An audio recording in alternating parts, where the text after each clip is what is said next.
Good evening, kindred and kind. Welcome to NearDark Studios Vampire the Masquerade V5 Chicago by Night Chronicle.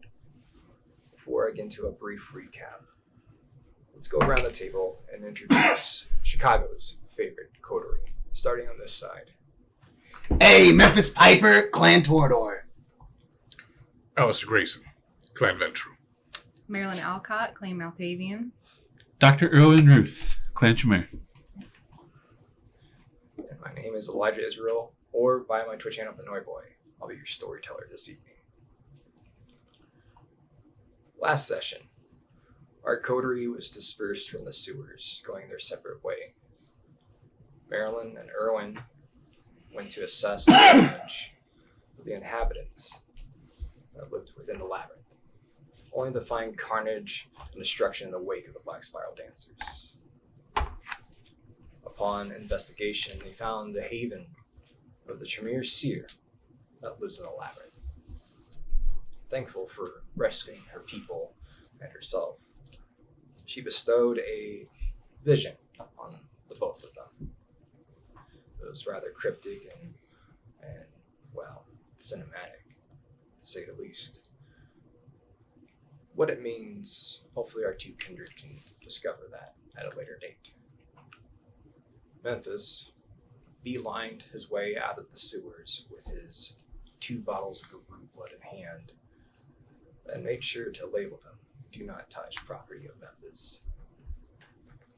And actually was a rather disciplined student and did his studying.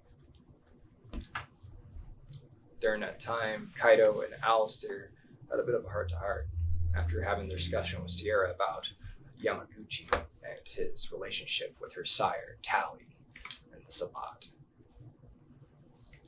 We found out that Kaido has a very similar mark to his sire's, but different in some ways. The night ended with a rather loud and, well, heartfelt discussion between Memphis and Alistair. Differences between 2 different generations. Erwin and Marilyn found their way out of the sewers, and Erwin rested his weary head in Alcott oddities with the hospitality of Marilyn Alcott. So, without further ado, let us rejoin our Chicago coterie on this new day, well, new night, Saturday, 21st. Kindred, give me rouse checks. And let me know what hunger you're at. Pass. I'm hungrier. I'm hungrier too. Okay. During this time, I would like to mention that we may not have music tonight. What? My tracks are not working right now. Well, this is awkward. So people that are not in the scene, they have to hum. They're not playing? So when you hit the button, it's not playing? They are not playing right now, so I hear that all the new music that I just put on is playing, but the music that I configured last week is currently not working right now, and I'm not entirely too sure. Are the files moved? The joys of having a new computer. Nothing got moved.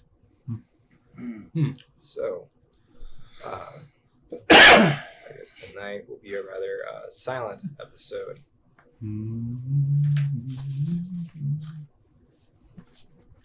We're going to take our first scene at Alcott Oddities. When do you want to know our hunger? What's your hunger at? 3. So you're at 3. Mine's at 2. Everyone's at 2. I'm at 2. All right. 2 also. Oh, 2. that must be nice. So I'll 2, beatbox 2, for you 3. guys. Well, the both of you awake in Alcott Oddities. You find yourself still sprawled out upon the couch. As you awake for the night, you find that the lights are turned on. You look up, and you look around and scan the area. You notice the drawer close. And you see overhear the voice of Diedrich and a female voice too.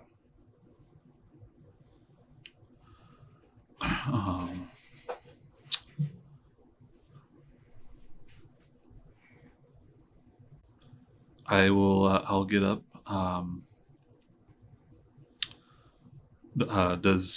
don't recognize the female voice? You don't recognize them. It seems somewhat familiar. You haven't interacted with her a whole lot. So But- definitely not Maryland. It does not sound like Marilyn. Okay. It sounds rather young. If you'd like, you can either get up and check yourself, or if you want to do a wits and insight, you can do that. I'll just check myself. Okay. As you hop out of the couch, undo the blankets, and put aside the pillows, and I'm assuming in a very Irwin manner, you fold it up and rather neatly and politely. Yep. You shuffle your way towards the clerk counter. There in front of you, you see Diedrich talking to Amelia. Appears that he's getting her ready for the night.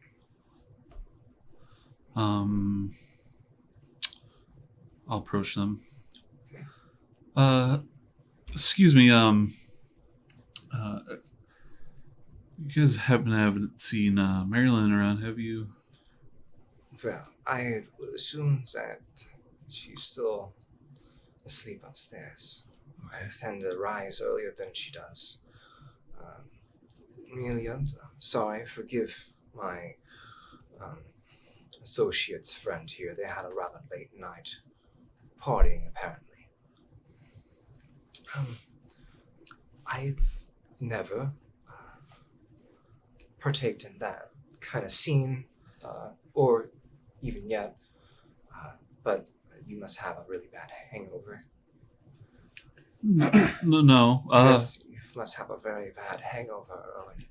He's in a bunny suit. No, I'm fine. I'm just wearing something strange. When could I expect Marilyn, do you think? As you exchange this conversation with Diedrich and Amelia, Marilyn, you awake upstairs in your sire's bedroom. That night, you stayed up a wee bit, a little bit past your bedtime. You pushed past the sluggishness of your blood slowing down with the sun rising. To be vigilant. As you do wake, though, you've noticed that someone has come over and tucked you in and put covers over you and made sure that you had several pillows around you. Even notice that Mallory is by your side. All right. Well, I'm gonna get up, and I'm going to go find where Erwin is. As you, I'm gonna take All right. Mallory with me. I've been neglecting her a little bit. you're going to take Mallory with you. Yeah. All right. As you take Mallory with you, you start heading down the stairs. You can overhear a conversation. It sounds rather awkward, so you figured that Erwin must be involved. As you ascend down the stairs to Alcott oddities to the shop floor, you come in the middle of this conversation as Erwin's asking your whereabouts. And you're quickly greeted by your sire's gaze.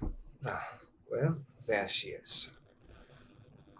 Yeah, sorry that I let him crash here unannounced. We were in a weird position, so So it's no need to Clearly. apologize. You're fully both responsible, capable adults. I don't need to watch either one of you. all right. How'd you sleep? Very comfortably, thank you. I would really like to go shopping for clothes or something. Well, you want to go dress in that because you don't have anything else. I'll have to go in this. If I'm totally fine with that. Marilyn, you could join us if you'd want. Amelia, if you could watch the shop floor, I need to speak with Marilyn about some business matters. Oh no, did I forget to pay a bill again? I'm so sorry. It's we should not worry Amelia with these matters. Please, Amelia, excuse us. Two of you, if you would like to follow me. Come on, Erwin. Oh, okay. He leads you into the small kitchen area of the shop. He checks down the hallway to make sure that Amelia isn't peeking in or listening in. All right.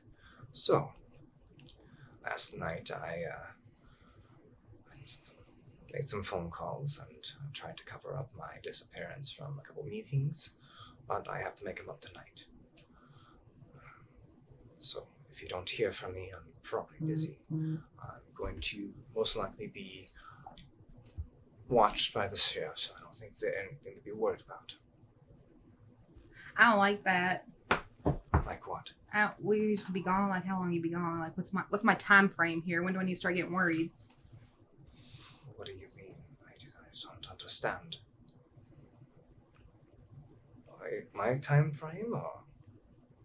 Like, when should I expect you to come back? Like, when do I consider you missing? Because, like, the cops, they say, like, 24, 48 hours. So what's the deal here? Well, if I am missing for 24 hours, I would be concerned, but I should be back by the end of the night. Okay, end of the night.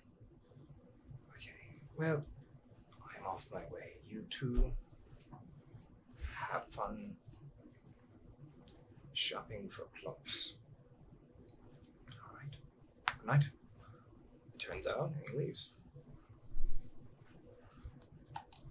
All right, so what, you think of the mall, or what time is it? It's still rather early in the night, so I haven't been to the mall in a really long time. Let's go to the mall. You want to go to the mall? Oh, okay. Or we can go to, like, I don't know if it's in your budget, but I always wanted to go into that Louis Vuitton store. It's really fancy looking. You want to get, like, a suit? Is that what, do professionals make that kind of money? Honestly, I do okay. But honestly, I think I should maybe invest in some stretchy material clothes, because every time I turn into that thing, Erg oil. yes. When I come back out of it, I'm always naked. Yeah, you are. I noticed that. I don't like that. All right. Awkward question. I mean, I could go back to Chantry and try to get your stuff for you, but I don't know if they would, like, let me in or anything. If I show up and I'm like, hey, I'm here to get Irwin's stuff. Yeah, I wouldn't do that. I'm probably not going to go back there ever.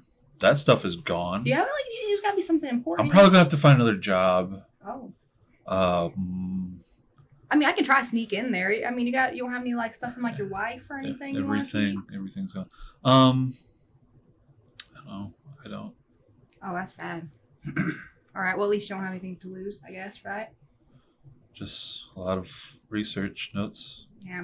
Any ladders you were trying to climb, that's all gone too now, I guess. Status. Any sort of importance in the Camarillo is kind of just gone. Yeah. So, as this rather depressing conversation unfolds, could you two of you please give me wits and awareness? This is going to be a rather straightforward roll, so I just need 2 successes from the both of you.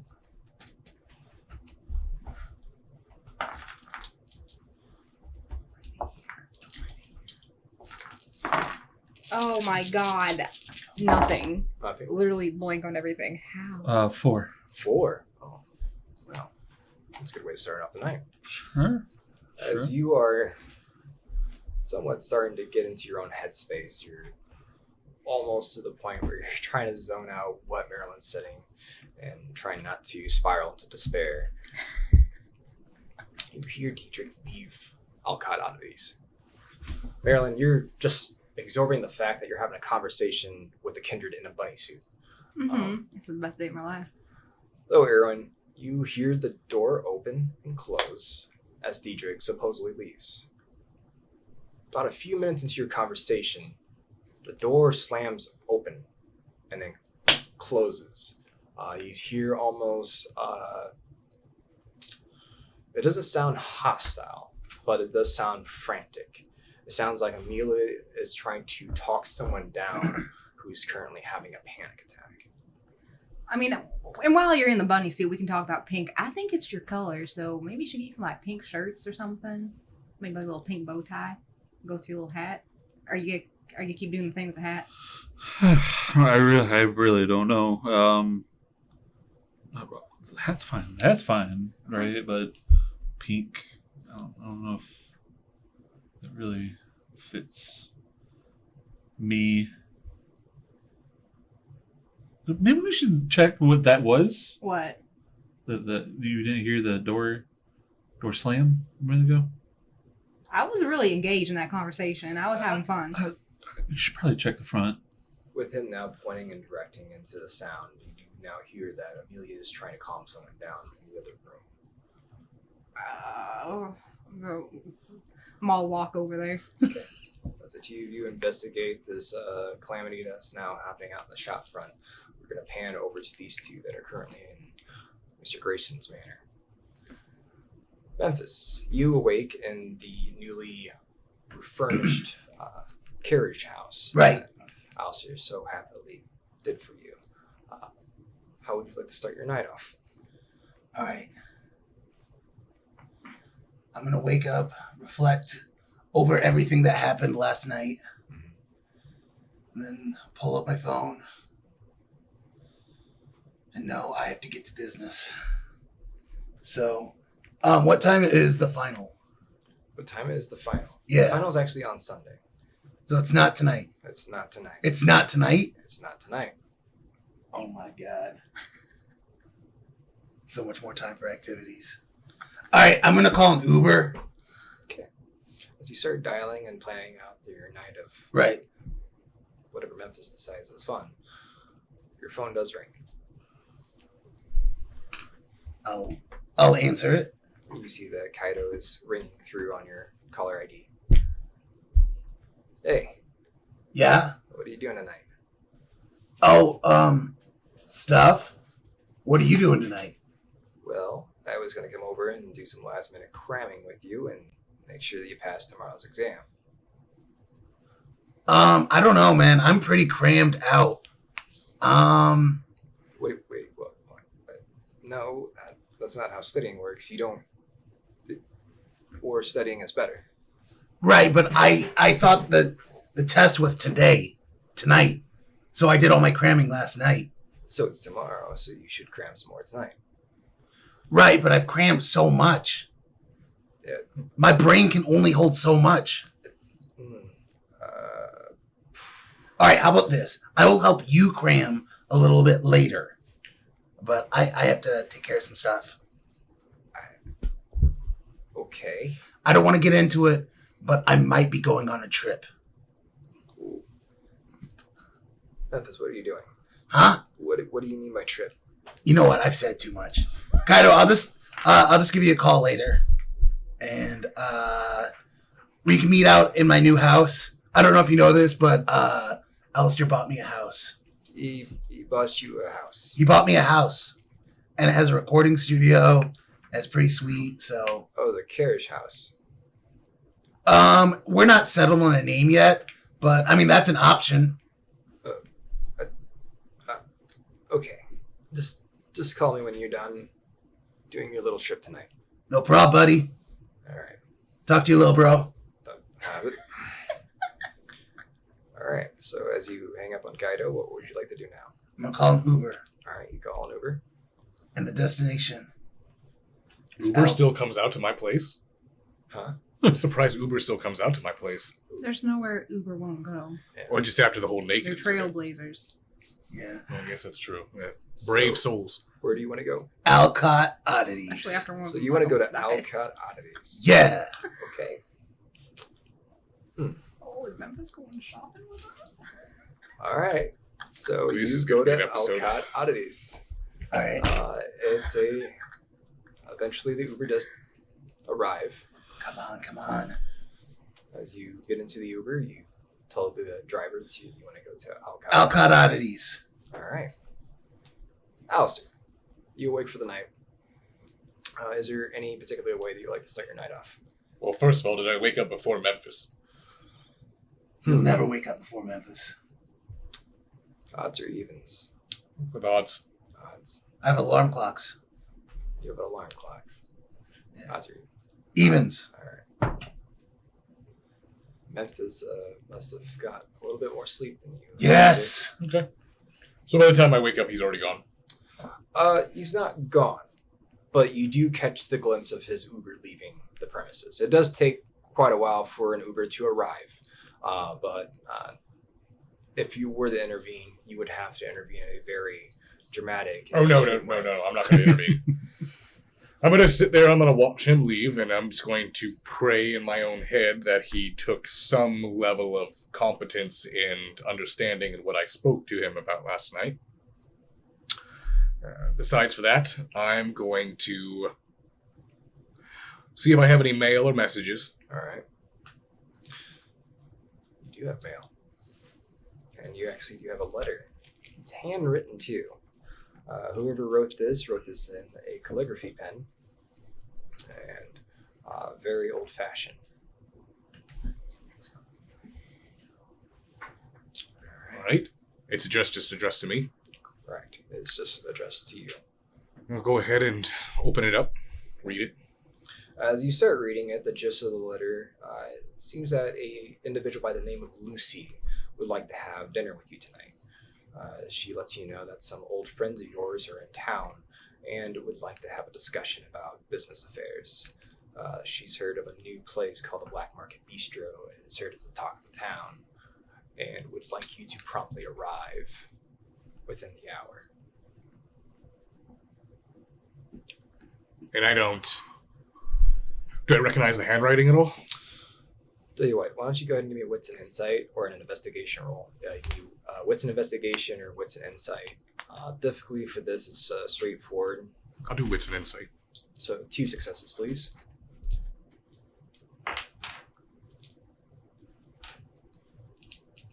And one more.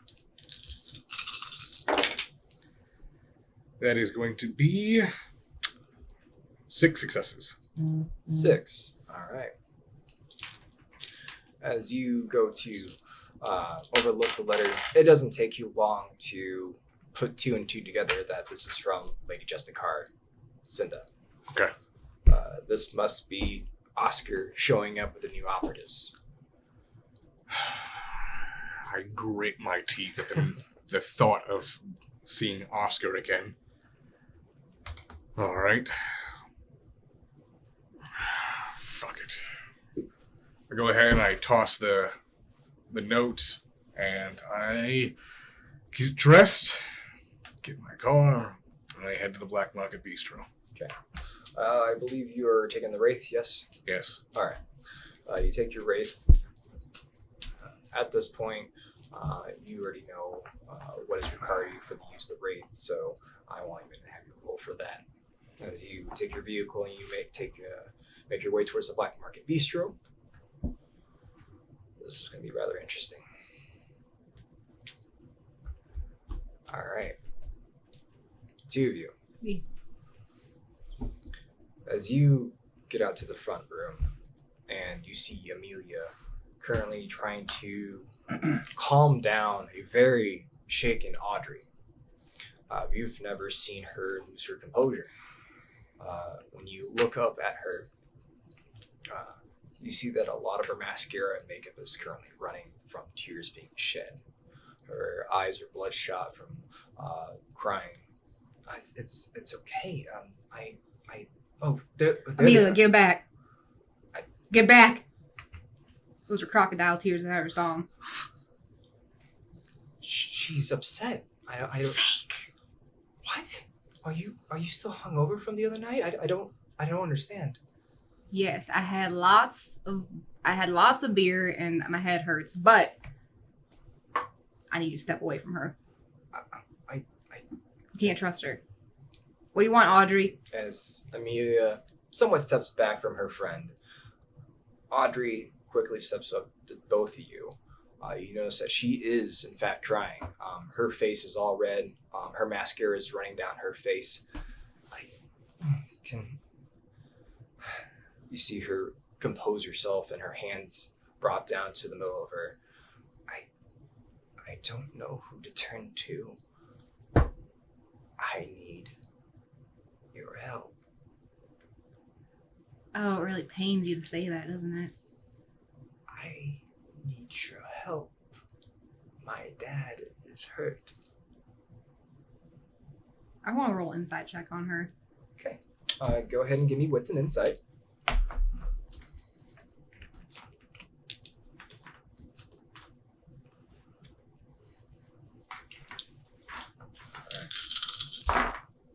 That is a 4.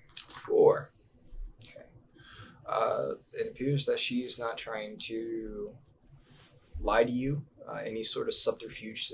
It seems her words are rather sincere and very concerning. I need your help. If we could talk about this somewhere private.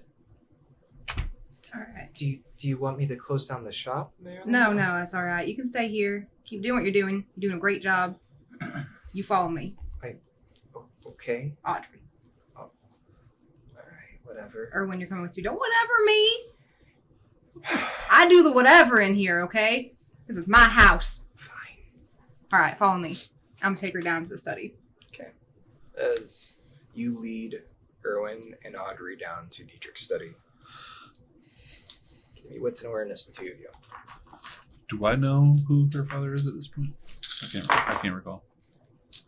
Her father? Yeah. 5 for me, or 6. You know who he is. Okay. You got a 5? 6. All right, 6. Oh, What was the roll? wits and awareness. I'm not setting a difficulty to this. Oh, okay, good. 4.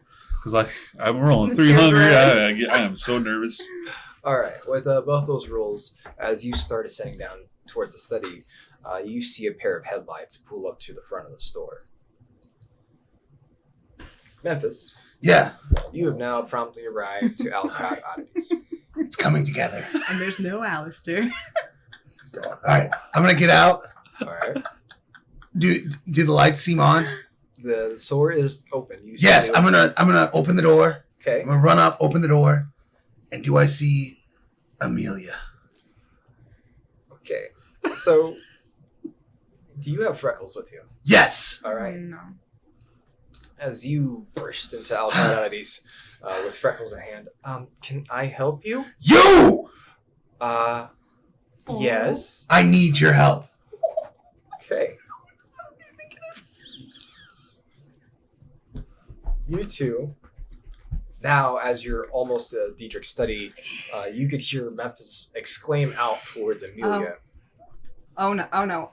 Erwin, watch her. I'm gonna start okay. up the stairs. Memphis. It's, your friend has a sword. I've Right. got the blood. Right, yeah. The sword. The blood? Yeah, he Wait, told- he no, told hold me- on. You're not the right person. No, that's not the person you're thinking of. Where's your friend? Hey, Um, Memphis, look here. I got you, all right, Memphis? I got you. Marilyn, do I need to? No, it's fine. He called me earlier. He has his antique sword. That has a bunch of blood on it. He wants to see if I want it. Wait, hold on. You're not supposed to call Can me I get a Memphis. manipulation subterfuge from Marilyn, please? There's too much happening right now. When can I reset that 3-month calendar? That is a 2 for me. All right. Well, that goes to my player. Ooh. Okay. I'm sorry. He's just really eccentric. Wait, are Sorry, you? everything's fine. Do I scare you? You were holding a katana. He wants to sell it. He's just holding it very aggressively because he doesn't know any better. What is she holding? She's Probably nothing. holding nothing. She's behind a cash register. Trust me, that cash register in my hand is much deadlier than this katana in yours. You're so funny, Memphis. You're so hilarious. All right, let's go. He's threatening me. He's not. No, I'm he's not He would threatening never. you. I was just stating facts. Why are you so scared? We danced together. You remember? No, not her. This is. Are you sure? This is Amelia. I know faces. I'm about to take you to the person that you're looking for, Memphis. You know where she is? I know where she is. You just follow me and bring the fucking sword. Yeah. Thank you. Should I grab the blood? Don't make me call Alistair. Okay. All right, let's go. So, as Marilyn convinces Memphis to come down to Dietrich's study, assuming you and Audrey cozy yourself up. Okay. It's rather dark down here. You do remember there is a study behind the bookcase. You notice Audrey's just kind of like wallowing in the darkness as both Memphis and Marilyn make their way down the stairs. What's your junkie friend doing here? It's you! Let's wait. Oh! Go in the room. Not now, Marilyn. Oh. My, oh my, oh my. I have come through for you.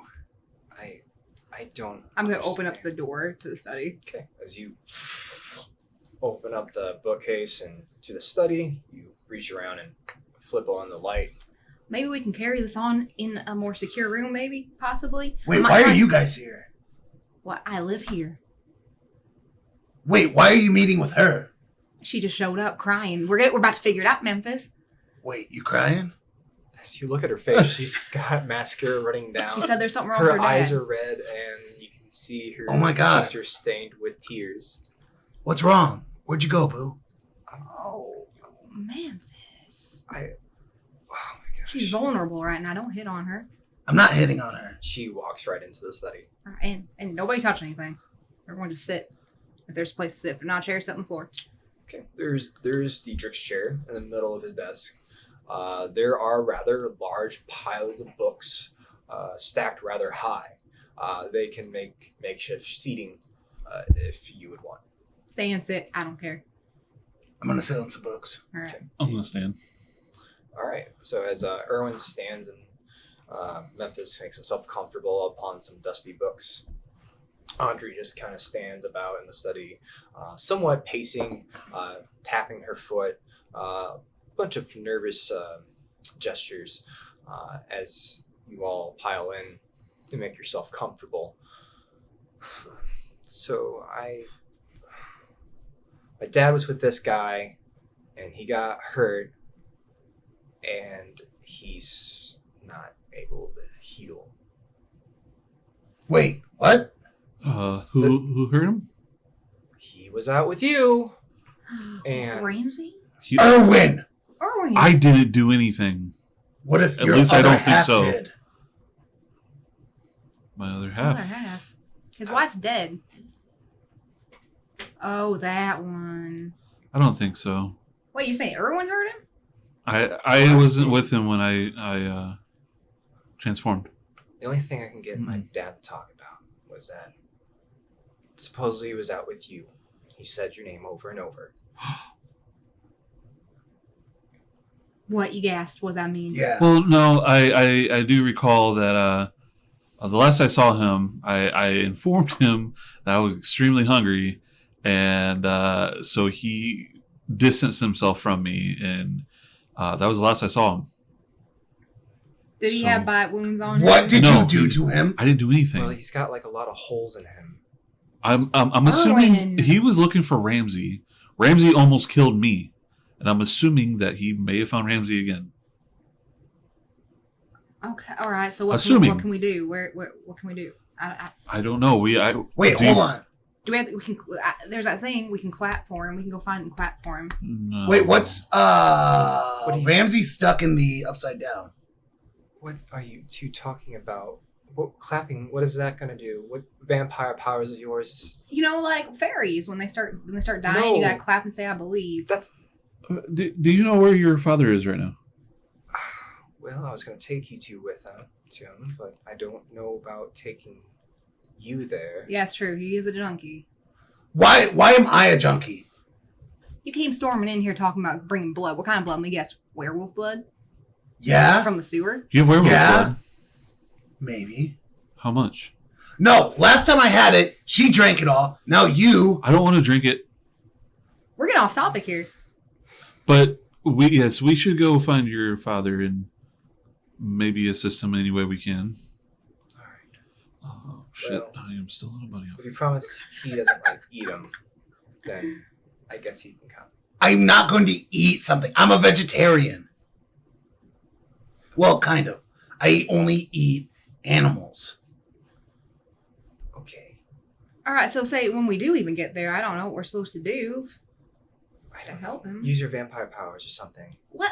I can do that. can't heal people. I probably can. You know what? Maybe this is a trap because she says she's a vampire hunter. Wait, what? Wait, we're not vampires. We're well past that with her. I know. We were just talking about you getting blood. Right? Your skin's pale. Like the good vampires, they like at least pretend to be alive. I'm a god. I can easily tell that you're not breathing right now. I'm a god. What? That's another thing we gotta deal with him, but that's something else. Yeah. Okay, whatever. Why I'm don't you bored of take us this. to him? So you turn around, and she makes towards the bookcase. She puts her hands up to it, and she closes it.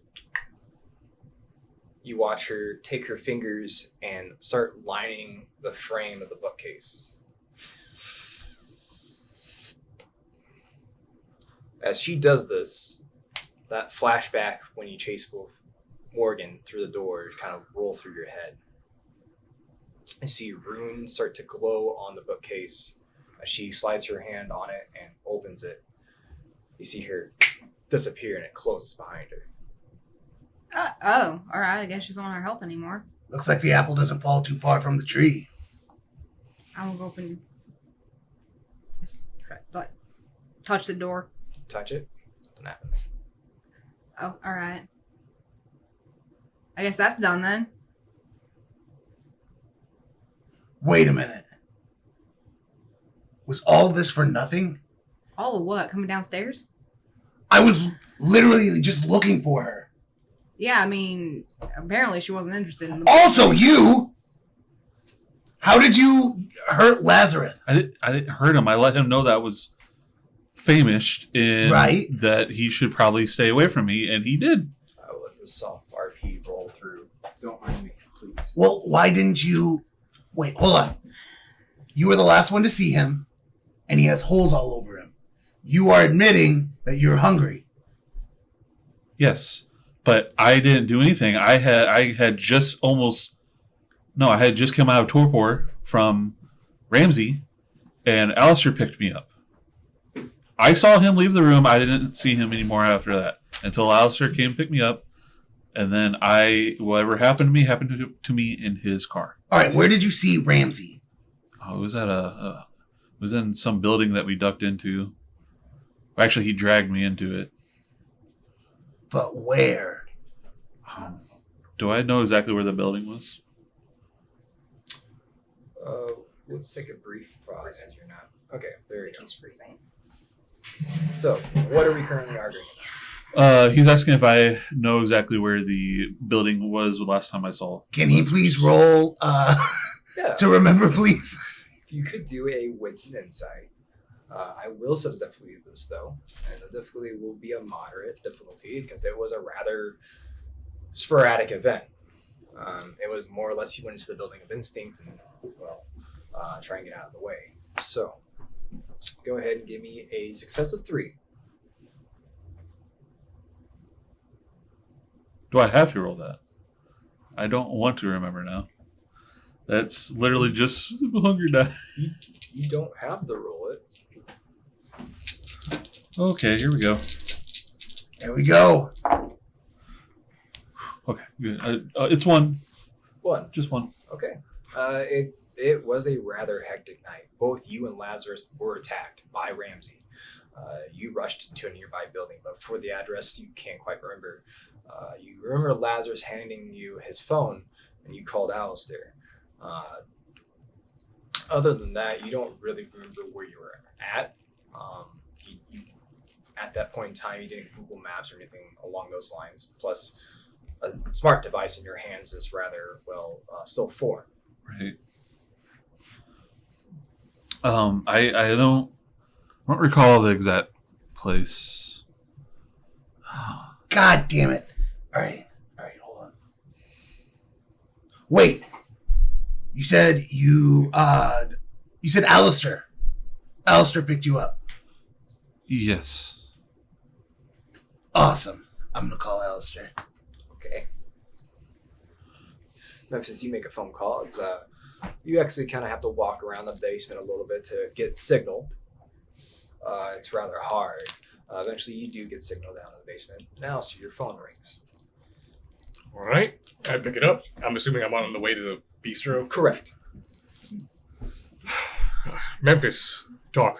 All right. Hey, I'm gonna spit a whole bunch of information at you real quick. I just need your help. All right. So, apparently, Erwin had an encounter with Lazarus. You helped him out. Lazarus is like almost dead and can't heal his wounds. We have to try to save him. Wait, what? And we need to find Ramsey. What do you... Also, Erwin's in a bunny suit. Erwin needs new clothes. All right. So, let me get this right. Lazarus is in trouble, and he's not healing. Well, the most important thing is where did you pick Erwin up from? That night? Yeah. Why? Because we need to find Ramsey. It was... Well, Ramsey won't be there. He attacked him there. Who knows where Ramsey's at? Well, at least we can try to find clues. Lazarus is bleeding out. His daughter asked us for help and then dipped out. And she won't take me to the goblin market unless I save her dad. Erwin knows the ritual to the gate. He did it with Beckett. To what? To get to the Feywild. To get Wait, to the Erwin hedge. knows? Yes. All right. Why don't you give me a wits and insight, Alistair? I make it a difficulty of 1 for you. All right.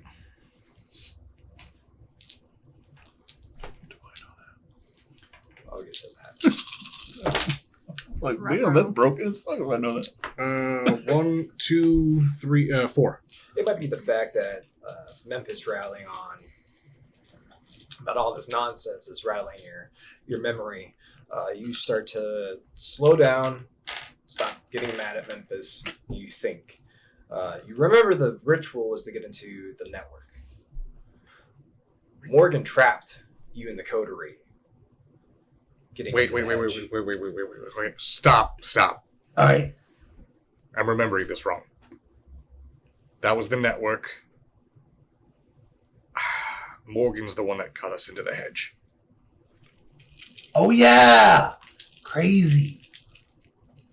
Huh. All right. I don't know how I can help you with this, Memphis. You said you knew how to get hold of Lazarus.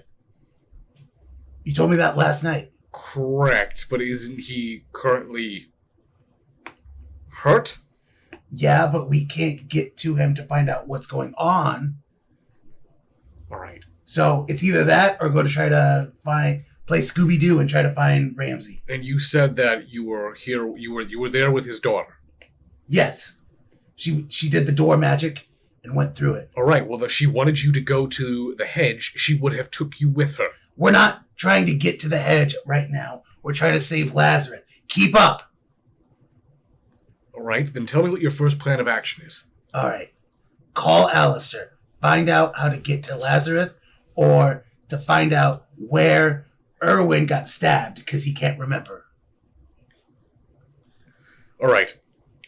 I will give Lazarus a call. If I don't message you, then he didn't pick up. Okay. Hang up.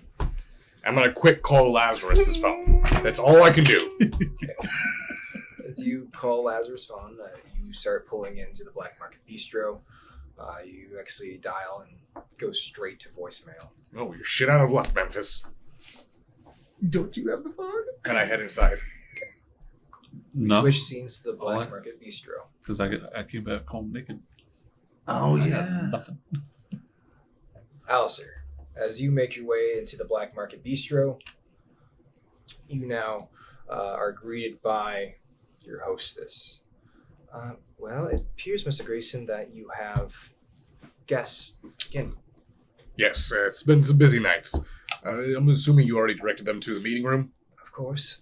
All right, let me just go ahead and head over there. Also, no servers. I don't want to be disturbed. All right. We'll make sure that none of the wait staff bother you and your companions. Thank you. And I'll head to the meeting room. Okay.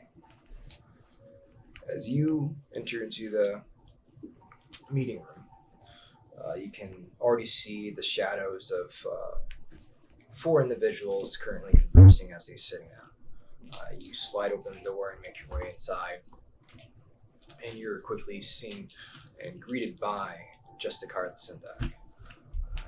And you see a rather old, familiar face.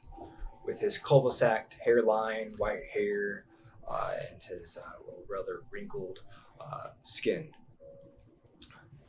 You're greeted by Oscar also with a nod. Lady Justicar Lucinda. Well, thank you for promptly arriving, Mr. Grayson. I assure you there's no introductions needed for between you and Oscar Hayes here. Nope, I'm fully aware of this old fossil. He gives you a smile and a chuckle. It's been quite some time, hasn't it? Not long enough. Well, it's good to see you, Scout. Why don't you take a seat and we can go over the operation?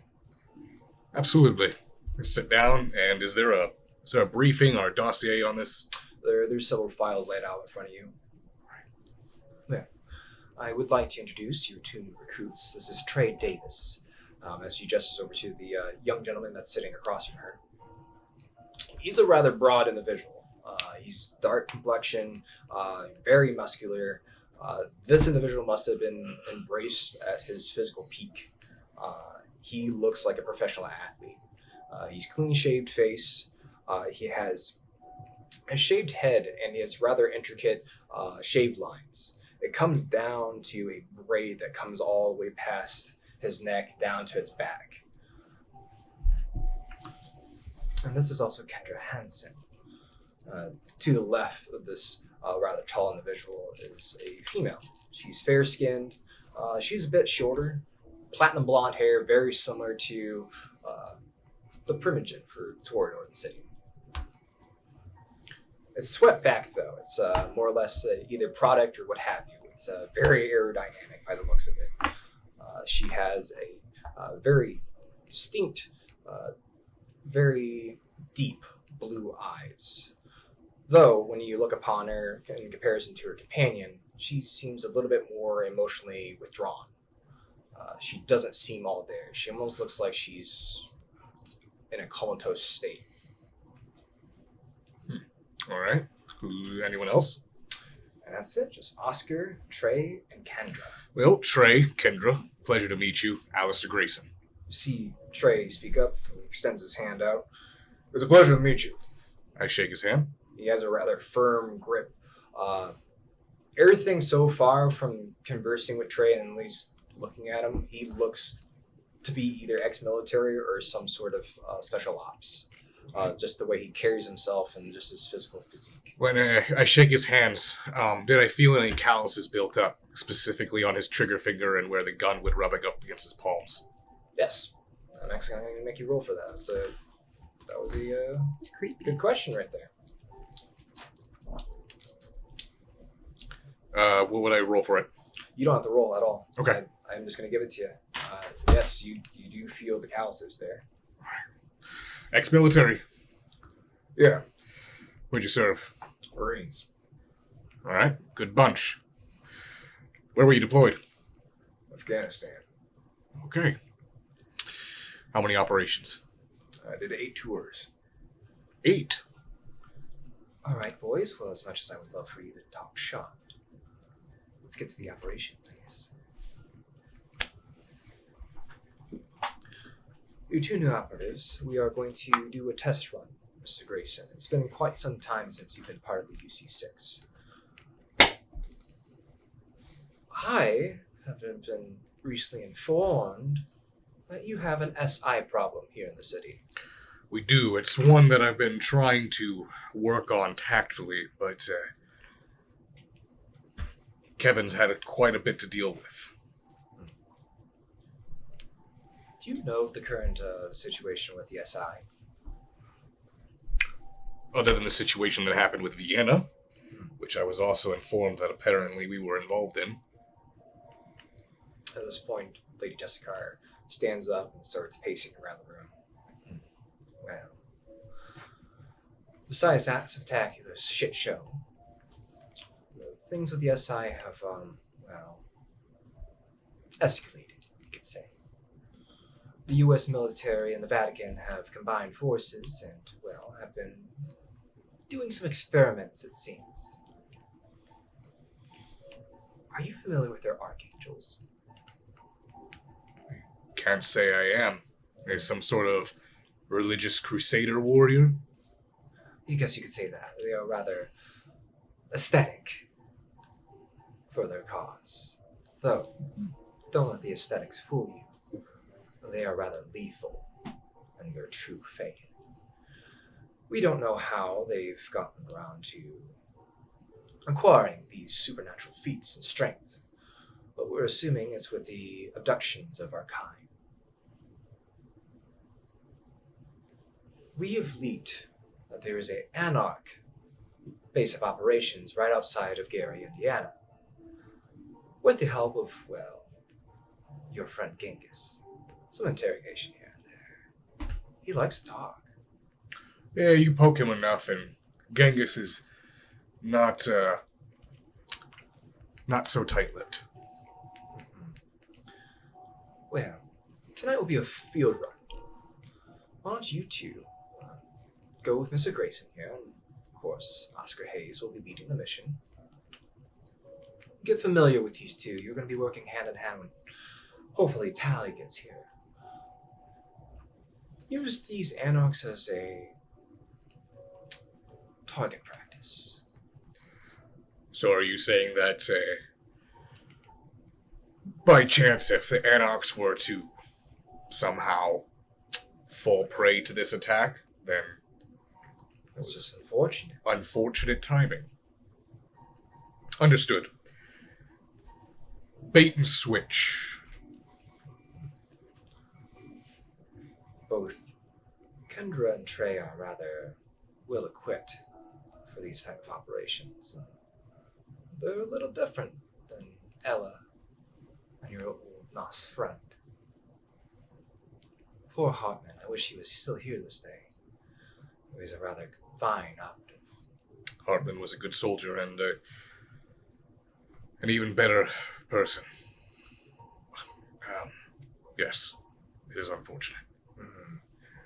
It is. It must have been quite a hard, trivial time for you to, well, rip him to shreds there, Scout. No, it was a lot better than letting him live the way he was. Well, times change, King. We don't use those old names anymore. But Trey's one hell of a soldier. And Kendra, one hell of a shot. Better than Ella, I would say. Impressive. You see him do work. Hell, I don't even lift a finger half the time. If I remember correctly, you never really did that in the first place. Now, boys, Make it roll real quick. Good old Alistair roll. When Alistair gets the Alistair roll. you see him as he you watch as he starts to crack his knuckles and pop his fingers. Yeah, real funny. Boys, please. Take these recruits out, Mr. Grayson, on the operation. You have all the information right in front of you. Take the dossiers, get yourself well equipped. We'll see if this is a good fit. Understood. How many SI are we expecting? Well, we do have information that there should be an Archangel there. If you can capture him alive or her alive, it'd be much appreciated. We could definitely use that at intelligence and see how these humans have manufactured such a lethal weapon. All right. Well, if we're going to take one hostage, then we need to make sure that the other SI believe them to be dead instead of captive. That won't help us if they know he's been captured. I would use extreme caution. These archangels have laid waste to a lot of operatives. Trey and Kendra are unfortunately the only survivors from our startup program. Do you remember a while back, I wonder if, did Ramsey ever mention to you anything about particular project that he was seeing if you were interested in. I remember something, yes. At least you find kindred are fruits from that project. But luckily, Mr. Grayson, you have provided us a child heir, Mr. Higashi. I'm very excited to meet him, and I'm very excited to indoctrinate him into the program. He will be looking forward to that. Good to hear. Sounds like a fine venture already. All right. Well, let's get down to the brass tacks. Trey, Kendra, if you could go ahead and, Trey, you've already sort of spoken about your experiences and what's your specialty? Mine? Recon. All right. Kendra? See her straighten up a bit. I just hit my mark. So you're a sharpshooter. Yes. All right. And Oscar, you've always been, I'm not sure if you're still... I like to make things go boom. Explosives. Demolitions. And I am a specialty in CQC. And interrogations. So, if you're leading this, Oscar, go ahead. All right this way. Sorry, we kind of took liberties in the back of your establishment, Scout. See as Lady Jessica starts to exit the room, followed by both Oscar, Trey, and then shortly after Kendra gets up, they begin exiting the room. You follow? I follow. Okay. As you follow, you notice something a little disturbing. The second Lady Jessica leaves the room, all the guests in your establishment start to turn your way, and they all begin looking at you. Every single table, every single patron, they get up. They almost stand at attention, and they begin following Lady Jessica out the door. Your establishment begins to empty out as they exit out. Your hostess is kind of taken back by all this. As Lady Jessica passes by your hostess, you see her to give her a glance. Your hostess drops her pen and begins walking towards the back of the Black Market Bistro. I follow. Which segment read? All right. Oh, please switch. As you begin following Oscar Hayes and the two new recruits towards the back of the bistro, that is when we're going to change scenes. Wow. All right, the three of you. Oh my god. You all right? What are we going to do here? Alright, think. What would Alistair do? Are we still within the study? Yeah. Yes. Okay. So, one of us has to take command on this. Yeah. Clearly. Alright. Yeah. I say Erwin. No. You are the main link. You were the last one to see him. And we never see what you have to offer. So, take lead. What should we do?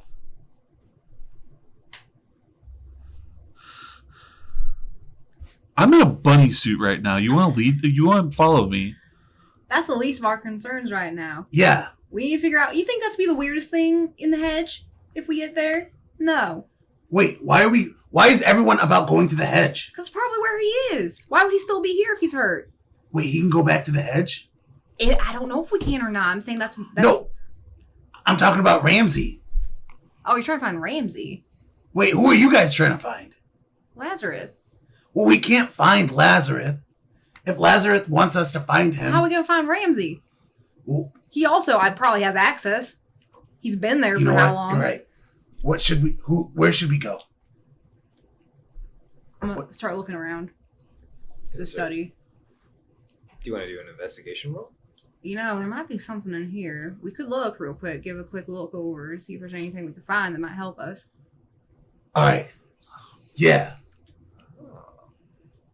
Okay. So I'll do the investigation. Go ahead. I'm gonna do an investigation. Don't break too. anything. I'm not supposed to be in here. Also, take a look. You want to take a look? All right. So there's no set difficulty to these investigation rolls. Based upon the amount of successes you get, I'll let you know what you find, if it's useful, if it pertains to the current situation. Why don't you give me intelligence investigation or resolve investigation, whatever's the highest pool for you.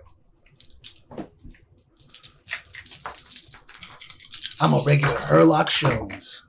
That is a 2 for me. 2, Maryland. 4. 4, Memphis. 2. 2. That's a lot of dice. Only 2. Alright.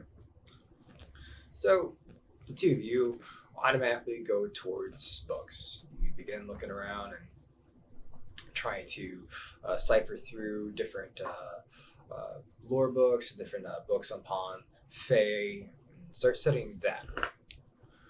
Memphis, on the other hand, he just starts pulling on books as if they're secret levers.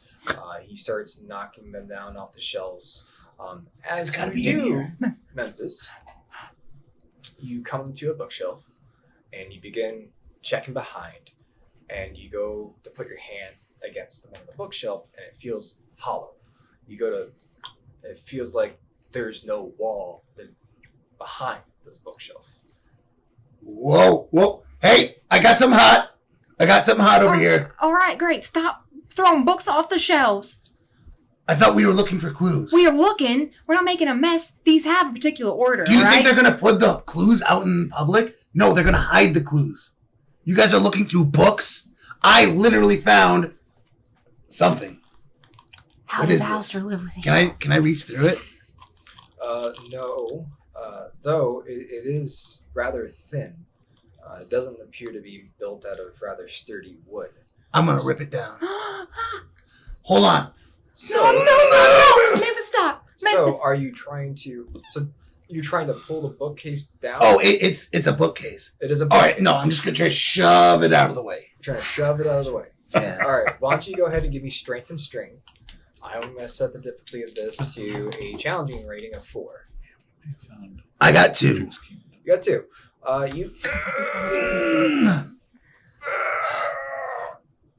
It kind of moves a little bit.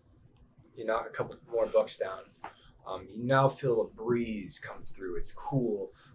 The smell of it smells like damp basement. What the hell? There is a secret tunnel. I didn't know about this. I need your guys' help. Help me move this. And it's I don't know not if we Diedrich's should. study? It's not the one that Marilyn go. They were in his study. This is in his study. Wait a minute. Everyone step back. I have an It was idea. hidden. So this was in the basement. It's In in a Diedrich's study. Going down again. Yeah. hidden. All right. Oh. I have an idea. I need everyone to step back. I don't know if we should be doing this. Are you gonna? What? No. Please. We be can careful. just Takes the push it. camera. So, You you don't- don't use freckles. Is what you're wanting. Wait. Are you guys going to help me push it? Yeah. I don't want to do. I'm not having anything to do with this. You help I him. mean, I'm not helping. with all my strength, I will try. All right. Fine. We'll keep this as a backup. Yeah. Okay.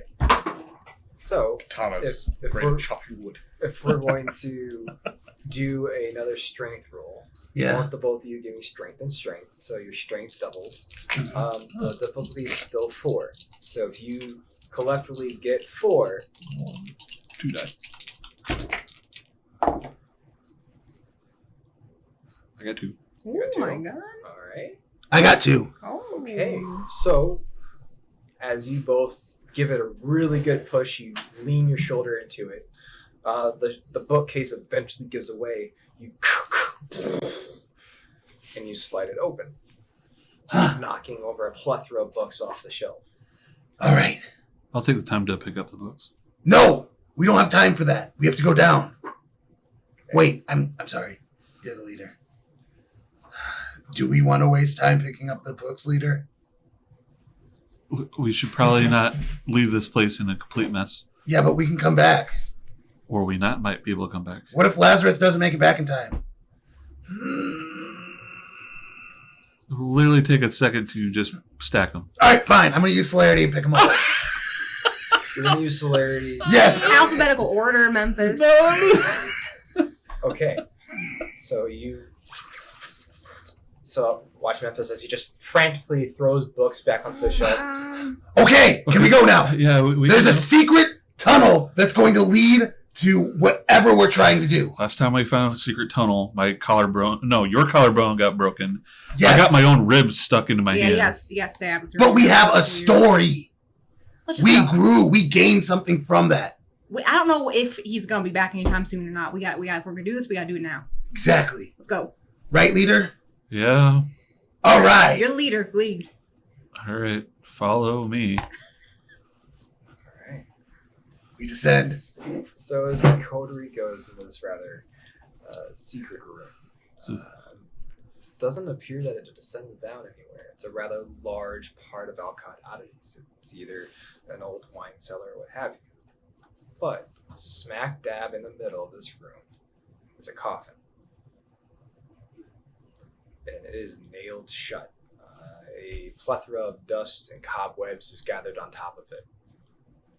All right, we gotta go. I take everything back. We gotta go. Wait, hold on. No, Memphis. No, I don't like this. No, hold on. Why would there be a box in the middle of a Is there secret anything room? underneath the coffin? There's nothing underneath the coffin. I'm going to walk up to the box. Guys. Okay, you walk up to the box. It looks like a rather old-fashioned coffin. They don't make coffins like these anymore. There's no handles. The majority of the wood looks rotted. Like, it could break apart pretty easy. Yeah. One swift punch, you could probably go right through it. I see What? in your eyes. I see the look. I see We're the not hunger. getting destructive here. No, we don't have to get destructive, but what if there's someone stuck in there? I'm gonna walk up to it. Is there anything on it at all? Is there anything on it? Words, imagery. No. It is a plain Jane coffin. All right, I'm gonna start looking around, see if there's like a hole inside or something you could peek through. We can peek through. Yeah, I want to too. Okay, so you two, I'm not going to make you roll for this. Eventually you start peeking around. There is a hole. It's down towards the bottom near the corner of the coffin. All right. Appears either termite damage or just, like I said, it's a rather old coffin. It probably rotted. As you look inside, you do see what looks like singed pant legs and a pair of dress shoes. Ooh. I don't like this. Ooh. Stop. Is there like a lot of dust on the lid? Has there been a lot of Yes, there's a lot. So it looks of like it's dust. been here for a while. It's been here for a while. What is this, Marilyn? I literally have never heard it. I didn't know this was a room. I didn't know this existed. I don't know what this is. I don't know if I want to find out either. The most dangerous thing is not knowing something. Dietrich's been doing some weird stuff too lately. I don't know, guys. This could be bad. What if it is Diedrich in here? I What don't if that think- up there is a doppel Diedrich? No. Don't put that in my Okay. head. I gotta admit, I'm kind of curious too. All right, then it's decided. We open it. I'm going to start reaching over there. Careful, and be try- careful, be Yeah, careful. be very careful. All right. So are you being careful, or how are you doing? This thing could like split in half with just a We- push. we I'm al- going to try We also don't want to look like we've been down here either. to be careful. You're gonna try to be careful. Yes. Okay. Oh my So- God. Oh God. Tell you what. Why don't we make this a Dex and Dex? Okay. I'm gonna set the difficulty for this to a challenging rating of 4 for you. Okay. Please get it. For the love of God. Because if I don't, I will take it at a cost. This is all your fault, Erwin. How many? 4. 3, 4. All right. Delicately, and he even uses freckles to kind of ease up the edges. As you do, you, not bending a single nail, lift the lid off of this coffin. As you do, you're hit with a plume of dust. Oh, I guess I don't breathe. Stop breathing, Memphis. You don't gotta do that anymore. Aubrey made me self-conscious. As you take this lid and you set it gently on the ground. Yeah. What you see before you appears to be a rather dilapidated body. In the center of this, whoever it is, has a piece of burnt lumber lodged into their heart. You see that he has several burn wounds and appears to be male. He has facial hair that seems to be singed off. And laying right on top of him, squished down, appears to be the weight of the lid, is an old top hat. A suit that finally dresses him. His hair swept back. His skin as pale as the moon. And as he has his hands crossed over his heart, in between this wooden stake, you see a signet ring with a half crescent moon on it. Close it. I'm Wait, not doing hold on, this. Hold on. I'm not doing this. What? Did you take a fucking picture, Memphis? Delete that right now. All right. Delete it. It's Show deleted. me. Show It's me you're deleted. deleting it. All right, hold on. I'll freaking delete it. You're no fun at all. Memphis, you're gonna get us all killed. No, don't worry about it. Hey, what's with the hat? Did you just send it to someone? No. Did you just post it somewhere? So, why don't you give me a manipulation and subterfuge, and where did you send it? Send it to my Google Drive. God damn it, Memphis. God damn it. So, we know this roll. It's going to be a wits and insight versus a manipulation and subterfuge.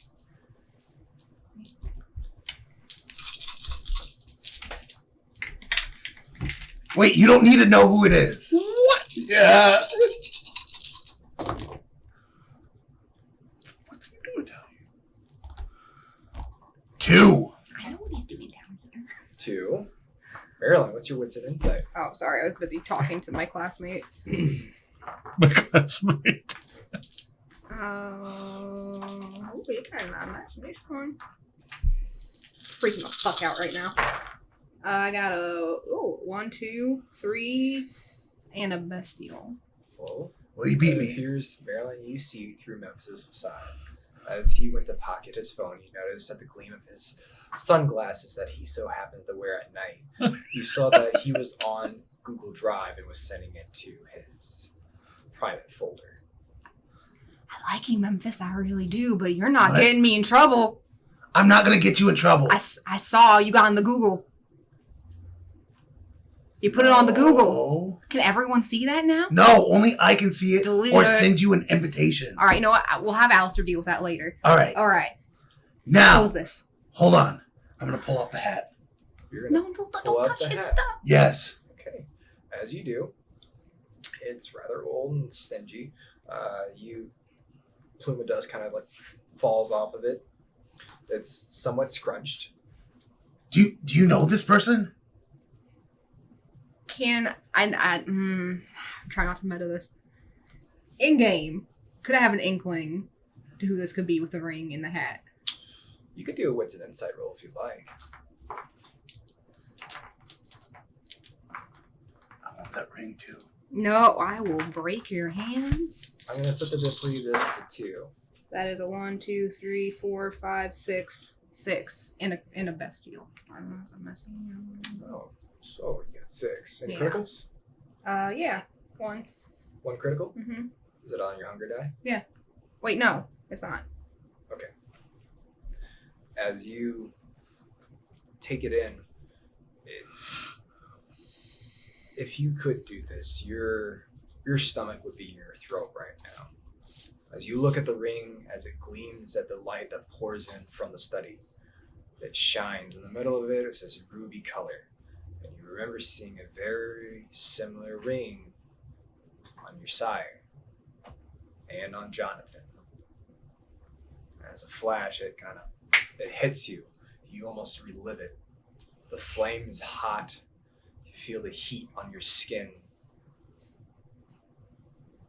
This looks like the individual in your vision that you had that was staked by Diedrich. This looks like Felix. Memphis, you gotta close that. We gotta go. We honestly, we should. This has nothing to do with Lazarus, and that's who we should be. Okay, hold Focus on. on right Hold on. now. Let's just take a breath for a second and think about the situation. He's here for We a opened a reason. box with a man with a top hat, and you guys don't even know who it It's is? my grandsire, all right? What? Just close. He's there for a reason. We gotta go. We gotta he close bad? that back up. I don't know. It's complicated. He's not going to go anywhere, so let's just. All right. Let's close it back up. All right, I'm going to pick up the lid, and I'm going to put it back on. Make sure it looks all nice, and then we can leave. You told me he was dead. Why don't you give me Dex and Dex again? All right. Give me 4 successes. I'll assist him any way I can. You're gonna assist them too. All right. You can give me Dex and Dex too. I got it by myself. You got it by yourself. Yeah. Okay. With ease, you watch Memphis gently lay the coffin lid back on top. He actually takes his time. He crouches down and he aligns the nails perfectly. He starts taking the hilt of the katana and just hammering it back in. And it's sealed once Are you again. guys satisfied? Yeah, so let's go back up. All right. Let's go. Head back upstairs. I'm going to stay behind a little bit. I'm going to pick back up the top hat because I didn't put it back in there. Put it on. I'm staying behind too and just watching the coffin a little bit. You're gonna wait till I leave? Oh, hey, what's up? You notice that Memphis has not put back the top hat. Memphis. What? Why do you have his top hat? Clues. What if No we clues. need? Put Yeah. it back. Memphis. Memphis. Wait, This is my what? grandsire. You're stealing my Please. You're stealing my grandsire's I'm hat. borrowing it. It's for something I'm putting together It's all burnt and gross. Why do you want that? because it's nostalgic.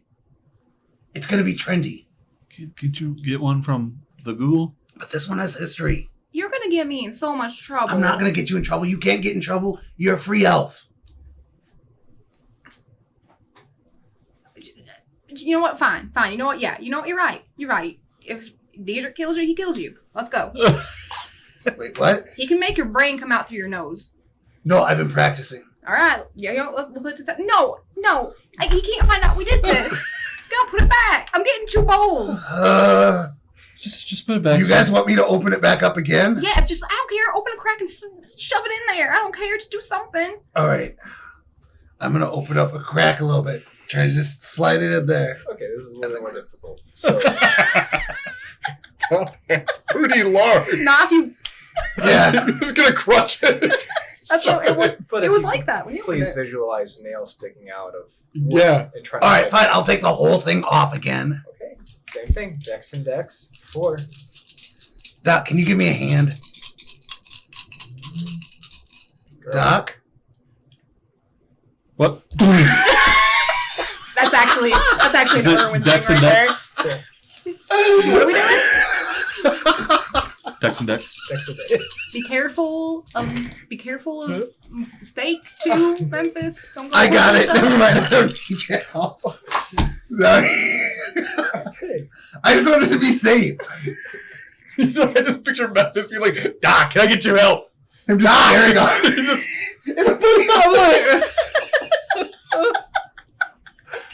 Okay, so once again, you carefully remove Right. the coffin lid. What will you please? Yeah. What do you want to do now?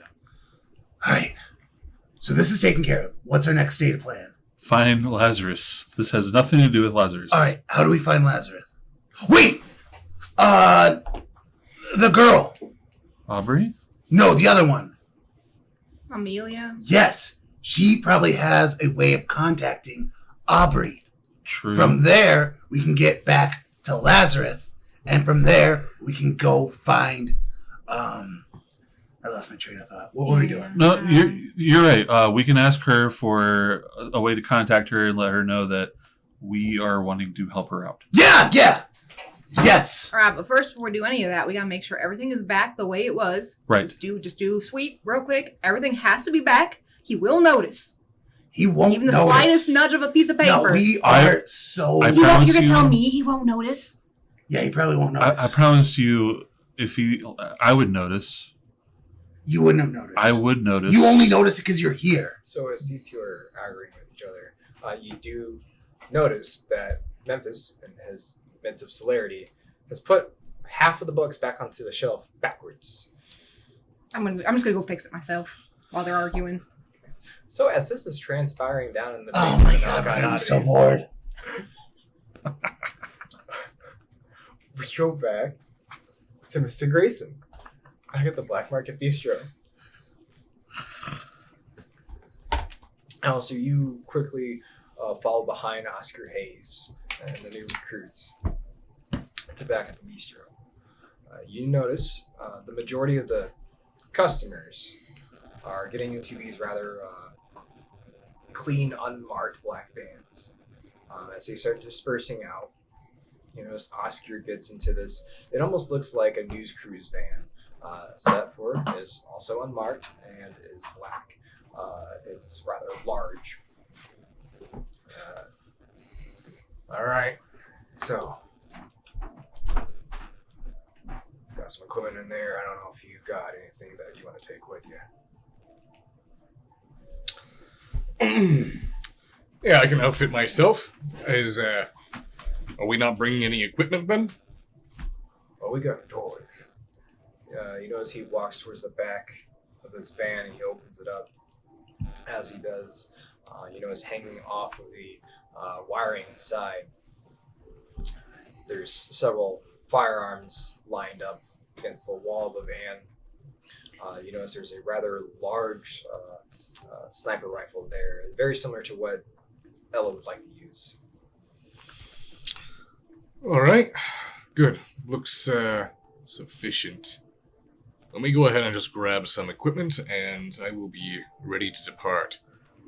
Where are all my patrons going? Oh, those weren't patrons. Those were security detail.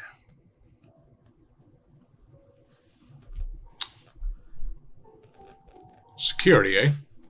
Yeah, those are all just the cars. Is she worried that there's going to be problems? Precautions, as always. There's a big fucking precaution, Oscar. Well, you start working more with these ivory tower individuals, inner circle, they tend to take a little bit, an extra mile, you could say. Yeah, I'm very familiar. We have done it before. All right, I'll be right back. I'm going to head back inside, go upstairs. I'm going to make sure that there's no one else left in my establishment. It is empty. All right. It appears that majority of her men or her guard was all your patrons. All right. What about my staff? Your staff? There's a bit of your staff left, but it appears that they're currently shaking off the effects of Dominate. All right. So I'm going to go ahead. I'm going to walk up to the staff, whoever is supposed to be running the floor tonight, and tell them, close up the shop tonight. We're going to have some people coming in cleaning tonight, so we can't. I'm sorry I didn't tell you guys that this was going to be scheduled, but everyone has the night off, and don't worry, I'm going to make sure everyone gets paid for tonight. Oh, okay, boss. Well, we're glad your gala went well, so... What? You had a gala tonight, right? Absolutely. Thank you. Okay, well, all right, guys, let's get out of here. And then I'm going to head upstairs, and I'm going to go ahead and I'm going to grab my... Actually, this is an operation, and if we're going to be going up against something as dangerous as Lucinda says we are, grabbing the big guns. Okay. How big we talking? Well, I'm going to go ahead and grab the Dragonfire rounds that we got from Season 1. Okay. All right. I never want And to hear that again. I'm going to go ahead and also grab...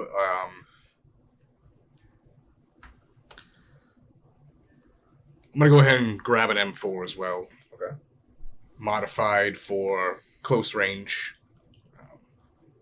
And attached with a thermal as well. Okay. So, and then I'm going to go ahead and grab some body armor. All right. I'm not going to go full tactical. I'm just going to put a carrier on under my jacket. Then I'm going to go ahead and grab a leg knife. And yeah, that's going to be it. Okay. All right. As you well equipped yourself, and I'm assuming you're either grabbing some sort of suitcase or duffel bag to use. Yep. Conceal your weapons. All right. Yeah, I'm grabbing a sling for it as well, too. Okay. As you get your equipment and you start descending down the stairs into your establishment, what would you like to do now? I'm going to go back where Oscar and the rest of the team is and depart for this operation. Oh, I'm also going to make sure I grab a flash and 2 stuns as well. Okay. All right. As you well equipped yourself for the night ahead of you, and you make your way back towards the back end of the Black Market Bistro, you've noticed that both Trey and Kendra have well equipped themselves also. Both of them are now out of their business attire and have equipped tactical gear. You notice Trey, he has a sleeveless vest on. And again, to reiterate, now that you can get a really good look at his full form, he is at his physical peak. They must have either chosen to embrace him at that point in time in his life. You notice at the top of his shoulder, he has a rather large Marine Corps tattoo. Does he look to be about around the same age as Bard? A little younger. A little younger? Okay. He looks a little younger than Bard. It appears that on his side he has a tactical knife himself, but you don't see any firearms on him. You see that Kendra, her hair's still swept back. She's in a bit of a lighter form of gear, very similar to how Ella would outfit herself. Very minimalistic, because typically if you're at that, if you're in that part of your team, she's usually not in the foreground fighting. So, and Oscar himself is also equipped. They must have either changed in the van or what have you. All right. Oscar, what are you bringing as far as your boom boom toys? To tell you the truth, I don't really think I'm gonna need it. Really? Yes, these two, they were rather well equipped. It's fun to watch them work. It's odd. Sort of downplaying Jessica Lucinda's warning on the lethality of these archangels. Well, I can't quite throw plastic explosives at that individual and capture him, so. That's also a solid point. Well, is everyone ready? Yeah. Yes. I'm going to get in the van with them. Okay. As you get in the van, are you getting in the back or are you going to ride passenger next to Oscar? I'll ride passenger. Okay. I'll ride passenger, but I'm going to keep my neck and my head just a little bit up forward, and I want to just keep a mental note on where Trey and Kendra are moving. Okay. You notice they get into the back of the van. They both kind of crouch down and take a seat. At this point now, I'm no longer in Alistair casual mode. I am in everything is a threat, and my detection is 100%. I'm analyzing everything I see. Okay. As you are kind of getting out of the ease of your socialite, kindred form, you're getting back into that more militaristic mind thinking, that train of thought. You kind of hone yourself in and focus on the operation. As Oscar pulls out, he doesn't really talk at first. You look back in the rear mirror. You notice as you start passing different landmarkings in the Windy City, you see Kendra almost childlike in a sense, point out to them. Trey's exchanging words. It almost seems like he's either explaining or trying to describe what they're looking at. You start to kind of pick up a relationship between them. It doesn't seem more or less like he's teaching her, but just... Wait, he's describing landmarks to her? Yeah. I'm going to take a good look in the mirror. Is she blind? Not that you can tell. Does it look like when he's talking to her, do her eyes focus on his face, or does she just kind of look like she's blankly staring in that direction? Why don't you go ahead and give me a wits and awareness. All right. I'm gonna set the difficulty to this to 3. Like a bat. Wits and awareness? Mm-hmm. All right.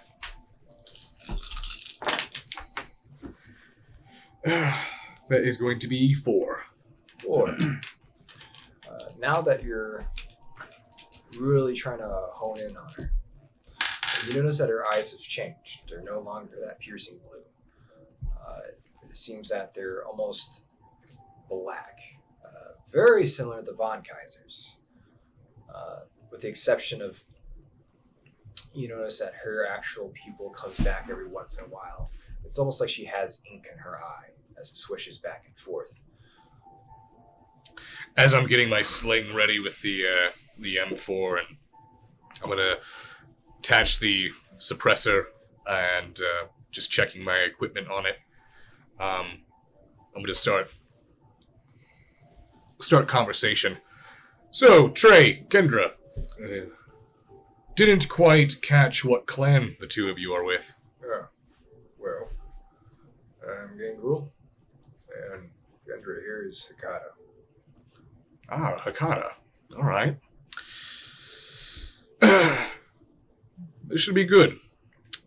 The two of you have already dealt with an archangel before then, correct? Yeah, it was a bitch to put down, but So you did put it down.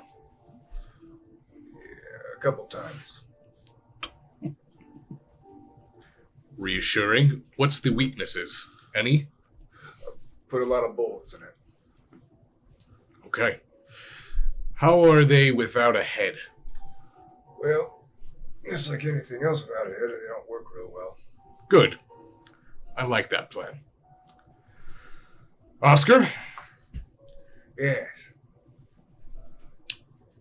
what's our first step when we get to the location? Well, there's a little bakery outside of Gary. It's ran down. Why am I telling you? You got a dossier in front of you, Scout. Yeah, I want to hear it from you, leader. Well, apparently these anarchs, they like to have their little powwows there. Not entirely sure how many of their numbers are, but they're probably just a bunch of licks. So do you want us to go in once the SI show up, or do we clear it out first? Well, I say we let the SI do their thing. We get an assessment of their numbers and what they're equipped with. Typically, they only roll around in small packs. SI, they're rather equipped to deal with their kind. Dragon breath rounds, incendiary grenades, flashbangs, and hell, if there is an archangel going to be there, those things can take out whole codes by themselves. Yeah. Kendra, how accurate are you at, what's your max meters for shots? 500 meters is my longest shot. Very well. If we... Actually, I'm going to pull out my phone, and I'm going to take a little inspiration from Memphis here and Google Map something. Okay. Wow. I'm going to Google Map this bakery, All right. and I want to look around the surrounding area. Any water towers, high buildings, anything that's within a good distance range to where we can post her up there. Okay. I like that.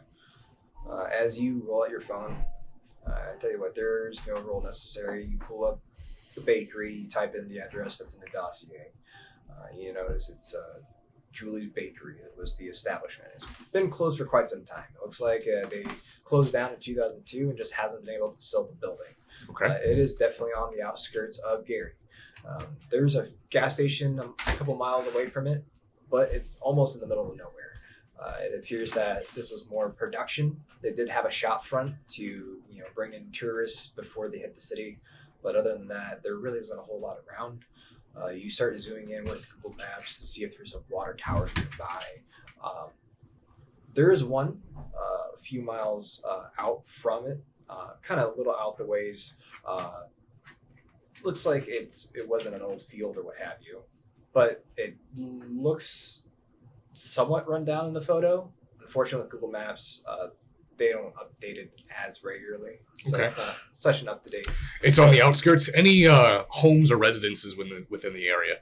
Okay. As you look, there is a residential area a few miles past it. Okay. It looks like a little cul-de-sac. So, So this donut shop is just in the middle of fucking nowhere. yes. All right. So the water tower is too far away for a shot, and the homes are too far away. Here we go. Any power lines or power poles, power Yes. stations? Yeah. There's lines running down the highway. I'm just gonna specifically look for the closest power unit, the ones that are gated off with the gravel and they're the huge towers. There's actually one that's closer than the tower. So if you're wanting to use that as a post, it could work. Okay. Kendra, we have a location here. It looks like there's a power tower not too far away from the donut shop. That's where you should probably post up. Well, thank you. And, yeah, Trey, I guess you're going to be doing the recon. Yeah. Well, with Oscar on this one. We'll let the SI clear out that anarch establishment, and then we'll move in. All right, well, get ready for a boring drive. As the rest of you begin driving out towards Gary, Indiana, we're gonna pan on back. And as I'm driving in the silence, all I can think about is how much I miss Clyde because these type of people are so fucking boring. All right. As you just kind of wallow there in your silence, we're gonna pan on back to the coterie that's still in the study. All right. Have we decided on a plan? Yes, I think we're going to check with Amelia up there and have her get a hold of Audrey. Yeah, no. We're going to get Audrey's information, and then we'll get a hold of Audrey. Right? Whichever works, yeah, sure. Yeah, that's your plan, though, right? Sure. All right. So the leader says that's Actually, I pull my phone out because I'm pretty sure I have a text from her. From Amelia? Yeah. No, Audrey. Audrey? From when she tried to get me to go out clubbing. Yes, you do. Hey, guys, I just remembered something. Huh? I already have her number. Oh, that will make it quite a bit easier. I'm not giving it to you, though. All right. I'm going to just text her real quick and be like, hey, do you still need help? Saying. I'll trade you the picture for the number. I don't trust you, Memphis. You can have like a backup something, a flash drive, send it to someone's email. I don't know. It could be somewhere else. Well, you could give me a fake number. Like, we don't know anything. That's what makes it a fair trade. That seems like a waste of time. It's fine. I'll get what I need. I don't It's think you destined. will. It is destined by the great God that I'm trying to be. You can serve me more and more as time goes on, Memphis. Unfortunately, a couple minutes roll by, and you don't receive a text message back. I'm gonna try calling it. Okay. As you call, it goes straight to voicemail. All right. I don't think her phone's on. All right. Think. Where were you at when this happened? Has anyone else seen Ramsey besides you? Just Lazarus, actually. Now, as far as I know. And Ramsey stabs me in the chest. All right, I have an idea, but it's kind of out there. You know how we have our vision? What if we just find someone and ask them for help? Like, ask one of their own for help. I mean, if you're wanting that, you can ask. No, he Marilyn. means the ability to see them. Yeah. Our X-ray powers. Our special vision we have now. Are you with me? No? Not Oh, my that- visions. That kind Yeah, of vision. that. Yeah. That one kind of vision. It's called Melither. Nailed it. Mithraceria. Yes. All right, but where are we going to go to look for these people? It's not like they're just going to be wandering around the street. So, since then, I've been doing a thing where in large groups of people, I constantly look. What I found is it's very hit and miss. But you have equal chance everywhere. All right, here's the other thing, though. Even if we do find one, they're not going to give up their secrets to a couple of kindred. They hate us. Wait, why would they hate us? Oh, they I don't know, fear Memphis. us. Maybe because we want to eat them. Maybe I because don't you want want to eat them. I don't want to eat. Why do you guys think I want to eat them? You're a junkie. I'm not a junkie. Just because someone does coke once doesn't mean they're a junkie. But you did coke once, and now you keep trying to find it. It's a good thing it's good to know a guy who can get you coke. All right. Is it? Yes. What if you say they took Marilyn and the guy's just like, we're going to kill her unless you can get me coke. Boom. Now it's good I know a coke guy. Has this happened to you before? or I something? guess in that scenario, but that's Exactly. That's just what I'm in that saying. scenario. Yeah. I don't think finding them and asking them to take us. Besides, we're not even we're focusing on the wrong thing. Why did she leave us? Because she's fucking weird, Memphis. I don't like her for a reason. She's a vampire hunter. She knows where I live. She watches me. She's creepy. She just comes and goes. I don't trust her. Maybe there's nothing really wrong with her dad. Maybe we should, again, try Amelia, because there's a chance that she'll definitely pick up for her. Or we can find out where she lives. I don't think you should know where she lives. All right, fine. You guys find out where she lives. Well, And then we can go there. let's just try Amelia real quick, and then if that doesn't work, then She's gonna think this is weird, but all right. If Come you on. need, I can R. All right, out. Everyone out. Out. I'm gonna close the door. Turn the light off. So we leave the Door. secret study, go into the regular secret study, and leave that. Okay. And we're leaving that. Yeah, and close everything. Put everything back the way it was. Hopefully, Who's opening the bookcase? I'll open it for him. So, as you all tidied up the room and finally came up with a plan to find Audrey, Yes. you see Marilyn go towards the bookcase to open it. Yeah. She opens it up. You watch her walk through, Oh, and it closes. Are you kidding me? this whole time. This whole. Ah! I'm gonna run up to the door, open it, and go through the portal. Okay. Or I assume it's a portal. You just slide over the bookcase. and Yes. oh, I hate okay. us. I hate us I so will do the much. same thing. Merwin finally walks to the bookcase, slides it open, and I could have swore someone checked it. I touched it to see if anything happened. I didn't open it, so. but I'm okay with it though because we found some fucked up shit because of that.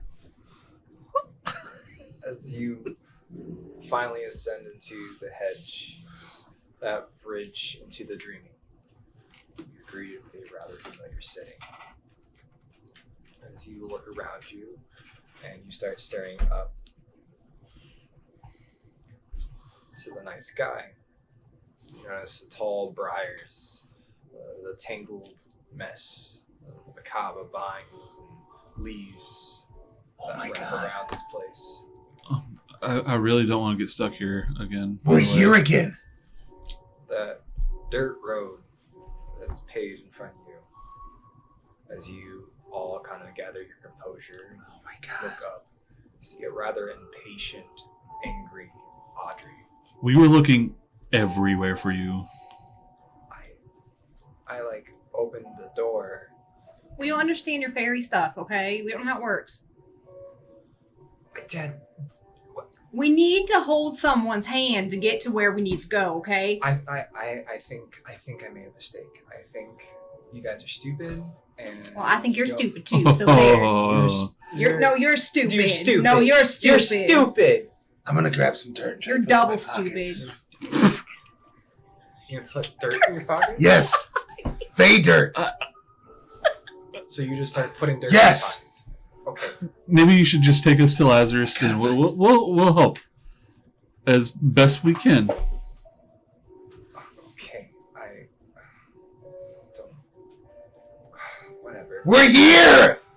Yeah, junkie, we're here. I'm not a junkie, At least but we can we're agree on here. that. He is a junkie. I'm not. I just like this place. Why are you putting dirt in your pockets? Because I don't know if she's ever going to let me back in here, and if we need to, or if I need to make a portal to get back here to learn everything there is about this place. You're gonna eat dirt? I'm not going to eat dirt. I feel like you're gonna eat it. No. All right, let's go. Take us to where we gotta go. Yeah, take us to your dad.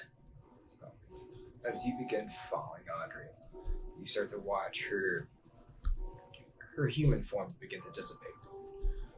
As you do follow behind her, that Spriggan-like form begins to appear in front of you.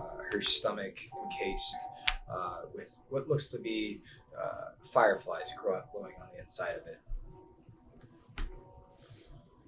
She begins leading the way. Can we talk to her while we're doing this? I'm looking around for Jimmy. Okay, if you like. Hey, Audrey, right? Yeah. Hey, just real quick question. We're trying to find the source of what attacked your dad. Have you noticed anything weird here? Like, you know, when I turn around to point to the dead stuff dying every time we walk past it. Is there anything like that happening that's not us? Well, I have noticed that. She begins looking around. It's not winter here. Should it be winter? Yeah. Hey, where it's winter. Oh, December. yeah. Oh, yeah. Wait, what about the Winter King? That's a good point. She begins looking up at the night sky. You see several moons next to each other. I think something's wrong with the dreaming, and I think it has to do with my dad.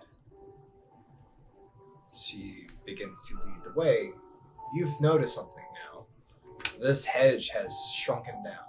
It's no longer these tall briars. These vines have disappeared. As the four of you were walking, you start to feel the sound of wood hitting against your shoes. You're now walking across a rather long ridge. On the sides of the railings, they're made out of bark, entwined and spiraled. It starts to arc up, and as you do, you see the night sky, but down below you, below this bridge, you see a pastel of colors. It looks like as if you would take paint and dip it into water.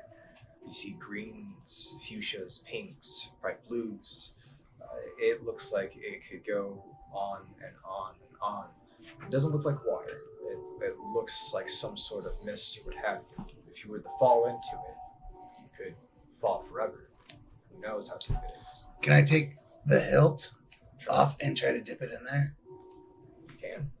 As you take Freckles out of its hilt, and you take the scabbard and you... Yeah, just dip it in there. Just don't even. I swear to God. What's the hilt made out of? As you dip it down into this unknown substance, you watch as the scabbard dips down, and you try, and you actually have to lean into it a little more to try to touch it, but it appears that you can't quite get to it. It's not solid. It doesn't feel solid. It feels almost airy, like it kind of wisps through as you bring Freckles' scabbard along the railing. But as you do this, you start to notice that it starts to change. It begins to go limp. It begins to fall over like if it's melting. And as this happens, you notice it starts to rear back up out of this substance. It begins to turn towards you and hiss as you see two red beady eyes and a small tongue begin to flicker on you as it... Freckles? And that is when we go to break. You just had to dip it in the water. That's also not water. Good job, Memphis. I'm glad. All right. So proud of you after that talk. I'm literally the most scientific person in our group. I'm willing to subject myself to experiments. You're willing to ruin everyone's lives. Uncontrolled experiments, by the way. All right, so we're going to take a quick about 7 to 10 minute break.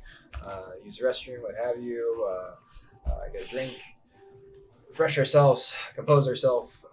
Thank you, everyone in the chat that's come out tonight. Definitely. Yeah. Also, apologize for the camera issues as well too. Yeah.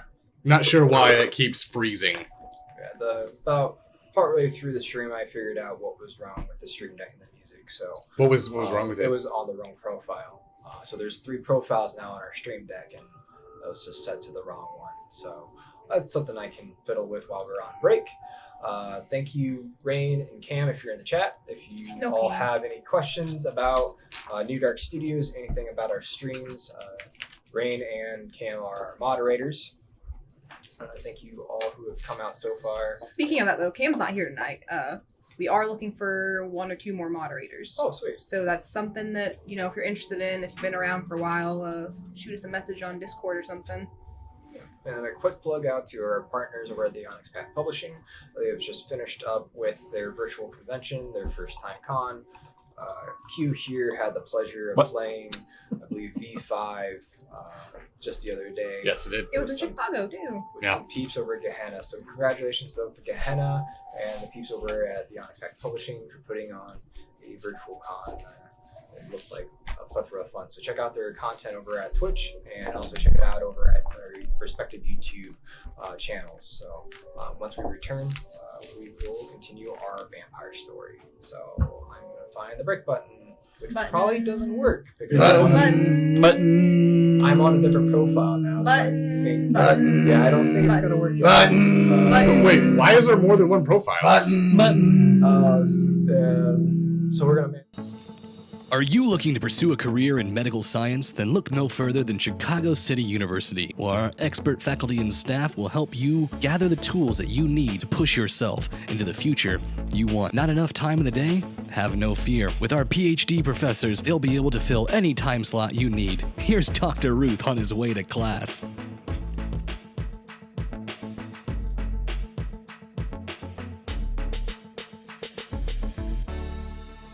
What you reading there, Doctor?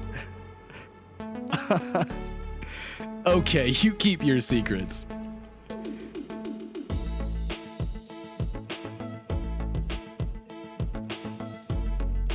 Uh-oh, looks like Dr. Ruth forgot to write something on the board.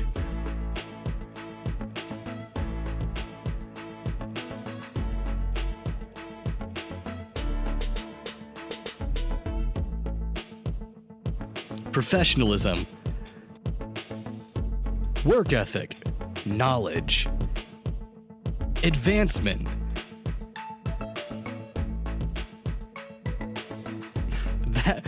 That's too many hands, Dr. Ruth. You can stop now. Chicago City University. Enroll today.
Good evening. My name is Alistair Grayson. Tonight, I will be teaching you the very important tenets of the camera whip. This is the new society or social club that you've just been introduced to. These are laws, our code of ethics. Number 1, Masquerade. This is by far the most important and valuable to our kind. One shall not reveal thy true nature to those not of the blood. Doing so shall renounce all claim to thy blood. Now that sounds like a bunch of old school Latin lingo, not like cool or bad or rad. But don't worry, you'll learn to understand this. Do not reveal yourself to those not of kindred kind, or what you may think yourself of as a vampire, a lost boy, or a Dracula. He is real, but just it's different story. And anyways, and look, a convenient door. Let's just come with me on this adventure. Which hand do I? There's no door there, Grayson. You're in a living room. The second tradition of the Camarilla. Domain. Thy domain is thine own concern. All others owe thee respect while in it. None may challenge thy word while in thy domain. Good, you made it. Hey, look where we ended up.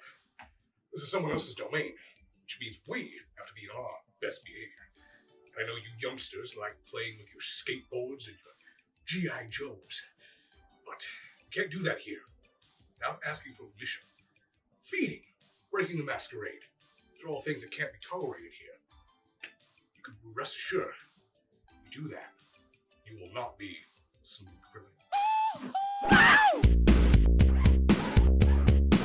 Third tradition, progeny. Thou shalt only sire another with the permission of thine elder.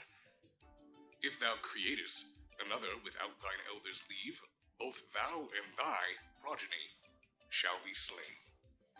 Congratulations! It's a boy! Where's the cigars? No. You're here because you decided to sire a child. Congratulations. However, there are a lot of important responsibilities that come along with this decision. Not only are they an extension of you, but also of the prince who granted you permission of your child. When choosing your child, be sure to avoid certain qualities. Things such as loud, obnoxious, brash, stubborn, impulsive. These are all qualities that can often lead to headaches. I know if I had a child like that, I would just stake myself. Fourth tradition, accounting. Those thou create are thine own children, until thy progeny shall be released. Thou shalt command them in all things. Their sins are thine to endure. Great. Wound up in the prince's office. Your child is screwed up, and now you're accountable. Remember, their mess is your mess. Be sure to instill these traditions in them. Teach them early. You can't have them running around the city doing things like using disciplines for a certain mundane task as feeding in a bathroom. Amateur. Be sure they have a driver's license. They can operate a vehicle appropriately, or at least know how to get around the city without causing a mess. Or things like breaking into a government facility that's filled with security cameras. These are all problematic things that will put you right here. Yeesh. I wouldn't want to do that. So remember, you are accountable. Fifth tradition, hospitality. Honor one another's domain. When thou comest to a foreign city, thou shalt present thyself to the one who ruleth there. Without the word of acceptance, thou art nothing. Oh, no, not like this! Gotcha. That's not actually the sun behind me. And I'm not on a beach. This is a green screen. Powerful state-of-the-art technology owned by the Camarilla. And we bring it here for you tonight to teach you an important lesson about hospitality. You see, you're not from Miami, and you didn't introduce yourself to the prince. Big no-no. If you do that, you might actually end up on this beach and seeing the sunrise one last time. Except you'd be staked, then you'd be chained and gagged. And as you see the sun rise, your insides would be set ablaze as your eyes melt from your skull. Remember that, Kindred. You don't want that. It's bad. The sixth tradition. Destruction. Thou art forbidden to destroy another of thy kind. The right of destruction belongeth only to thy elder. Only the eldest among thee shall call the blood hunt. Well, here you are, Kindred. End of the road. You've broken too many traditions. The prince has decided against torture. He sentenced you to final death. What does that mean? It means they send someone like me. Truth. Justice. The Camarilla way. Captain Camarilla is here to save the day. This will normally end in a few ways. Either you'll end up in a pile of ash, or you'll end up a puddle. If it's raining, of course. Ash and water don't mix very well. Your final moments can be remembered as being flushed down a bathroom toilet, or rinsing your way through a sewer drain. Not pleasant, I would imagine. You can cry, beg for mercy. Fortunately, it will not be sufficient. You have acted like a beast. And such, you will be put down like a beast. No matter of howling, crying, save you. And we're back. Again, folks, apologies for the technical difficulties. New hardware, new troubles. So, would this be a NearDark stream if we didn't have technical difficulties? So. And one day we don't want that, though.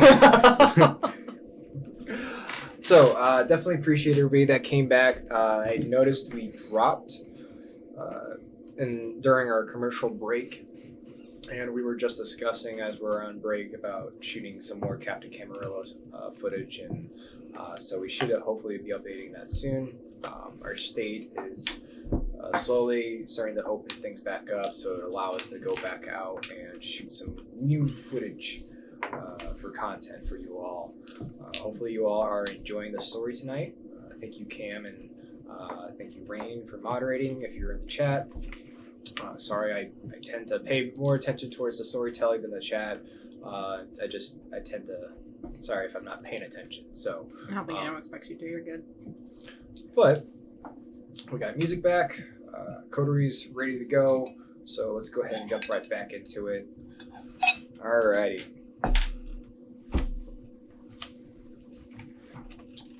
We are going to rejoin Mr. Grayson, who is currently posted just right outside an abandoned bakery named Julie's Bakery on the outskirts of Gary, Indiana. Alistair, as you pull up to this old bakery, you notice that there are several vehicles in the distance that are currently parked at the establishment. Okay. You count visibly without having to roll any sort of wits and awareness that there's about 4 cars parked outside. There's 2 beat up sedans, 1 minivan, and it appears that the other vehicle is actually a motorcycle. All right. Wouldn't be an anarch party without a motorcycle. As you are starting to scope out the establishment, you notice that there are lights on. There appears to be some sort of movement coming from the inside of the building. It's not rather loud. It's nothing like the Mohawk where there is a party there 24/7.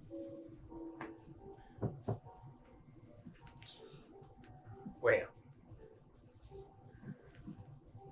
we're gonna have Kendra and, well, Trey scout it out for us, or you want to hit the ground too, Scout? Well, they look like they're still going, and we haven't seen any SI, so if they are watching as well, we shouldn't go running up. We'll sit and watch and see what happens tonight. They won't have anything to smoke. See Oscar reach into his vest.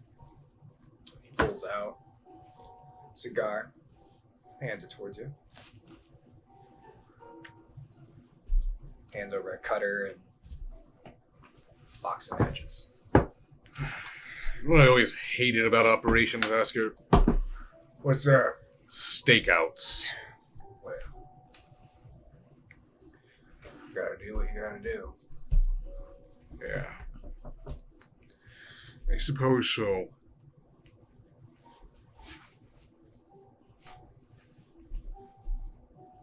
You notice in the back, Trey is currently readying himself. It looks like as if he's rousing his blood. You notice that the veins in his biceps begin to bulge as he begins to extend out black claws. I think I'm gonna go for a run. I'm gonna go ahead and scout out perimeter. If I notice any other vehicles coming in, I'll report back. Sounds good, Trey. You notice that Kendra puts her hand on his chest. I'll be careful. He exits out the back of the van. And as he does, the door closes and he begins scanning for any movement as he shuts off into the night. You actually don't visibly see him, which is odd because for him to get to the bakery, he would have to at least come in front of the vehicle. You notice there's no footsteps, no noise as he disappears into the darkness.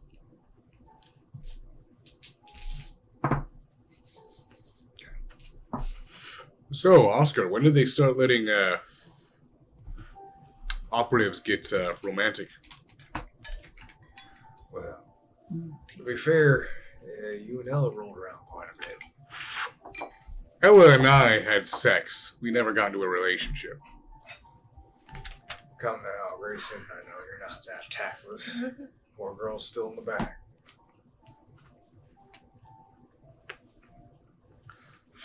No, it's just it's dangerous to have someone that you care about with you on a mission. You'll learn that these two have a rather symbiotic type of relationship. It goes with how they operate. It's like watching two individuals dance. Interested to see it then. Well, operatives, Wolf and Lamb will be happy to show you. My question is which one's wolf and which one's lamb? Is it really hard to figure out? I'm gonna put my money that she's wolf. You're wrong, Alistair.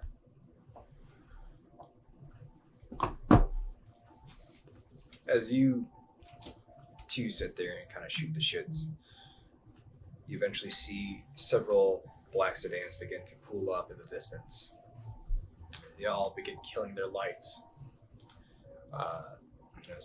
Several individuals roll out, and a black minivan pulls up behind them, and the lights kill. You see about 4 individuals. Why don't you go ahead at this point, unless you want to use eyes. Give me wits and awareness. Yeah, I won't pop eyes yet. Okay.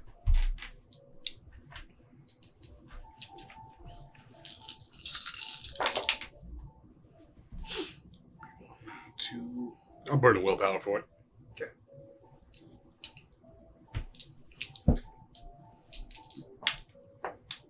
So it's gonna be 3.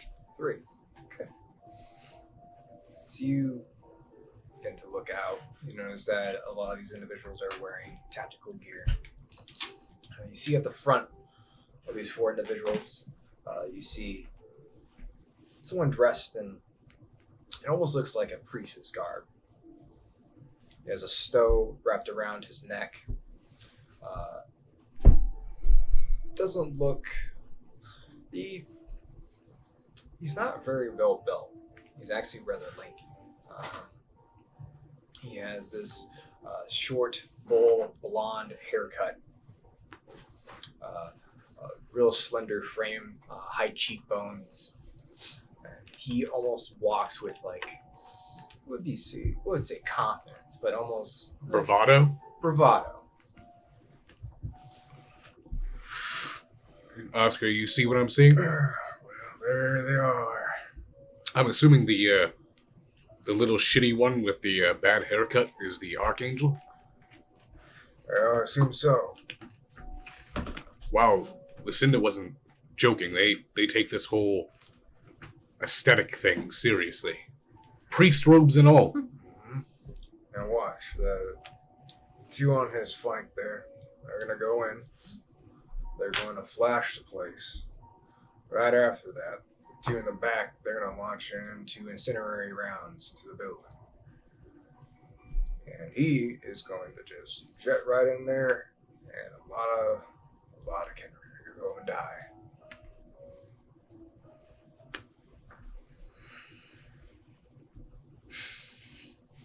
All right. Let's get ready. As you begin to get ready, you notice the back of the van creaks open. You see Trey step through. All right. They're here.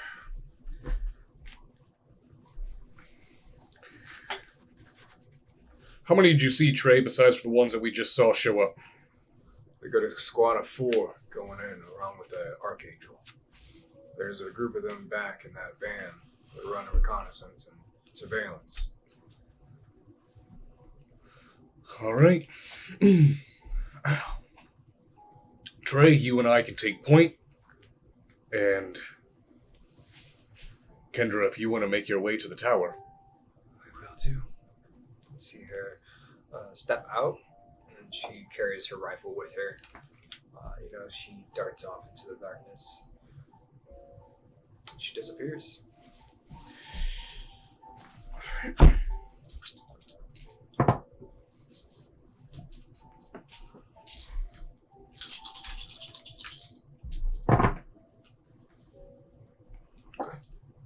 Alright.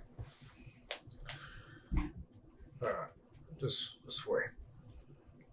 And he starts counting down with his hands. And you see 2 large flashes come from the inside of the building. Right after that, you see incendiary grenades being launched into the building, and fire starts. Glasses blast out of the sides of the building. You notice the door on the side of the building fly open, flames burning behind this individual as they stumble out.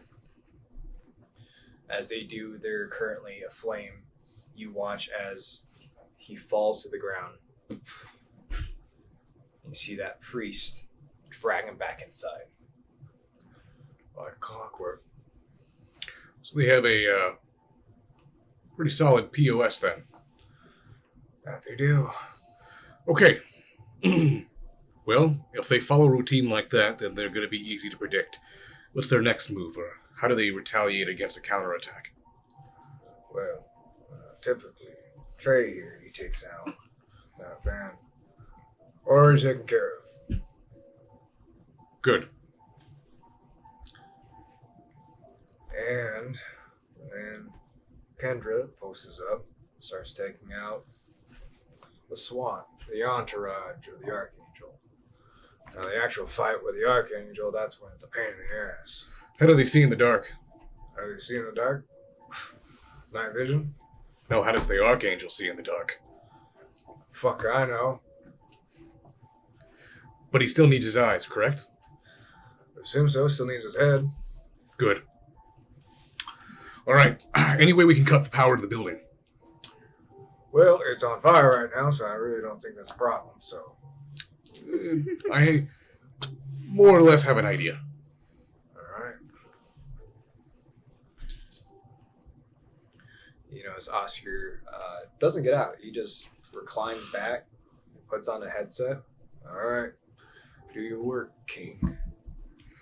All right, Trey, let's go. And I hop out of the door, and I'm going to start clearing and moving towards the parking lot.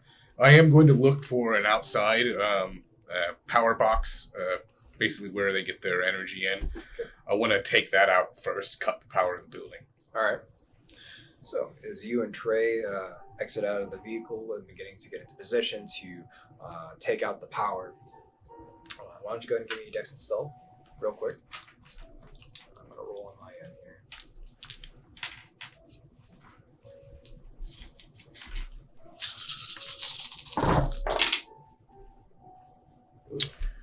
So that is going to be 1, 2, 3, 4, 5.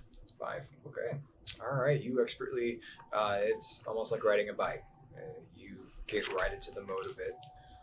You begin clearing large distances, keeping out of view.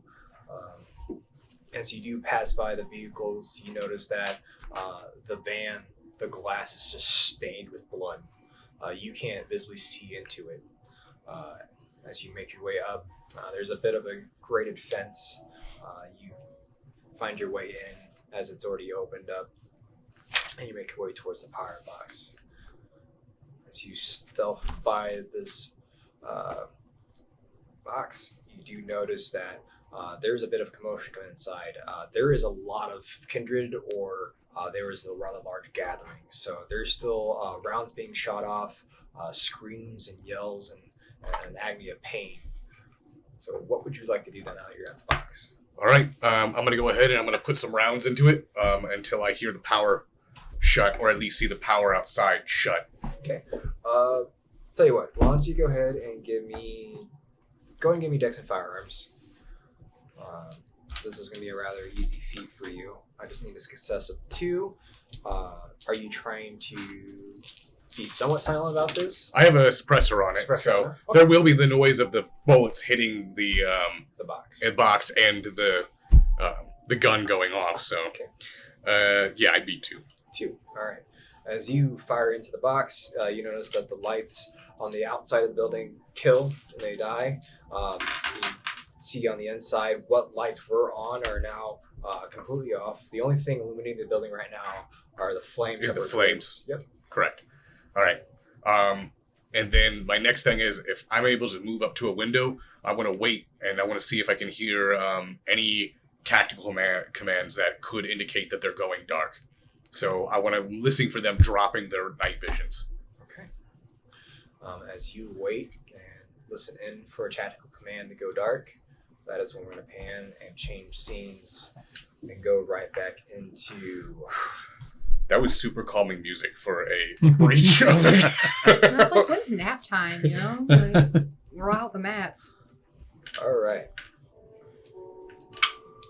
As we switch scenes back over to Memphis, who currently has a snake for a scabbard right now. Hey, buddy. Did we see that too? As you turn around to see why Memphis has stopped, you see his hilt, or not his hilt, but his scabbard attacking him in the form of a snake. Memphis, just sing to it. Sing to it. Baby, come back. Yeah. You can blame it all on me. You notice its head beginning to bob. Could you please give me I can't believe that worked. performance? We'll make this charisma. Can we performance. just acknowledge that we just went from what my scene to this? It's called filler. We went back to the good scene, okay? Give me 3 Singing successes. this fucking snake scabbers. Yeah, I got that. All right, continue. I'm just trying, but I can't stop thinking about you. Yeah.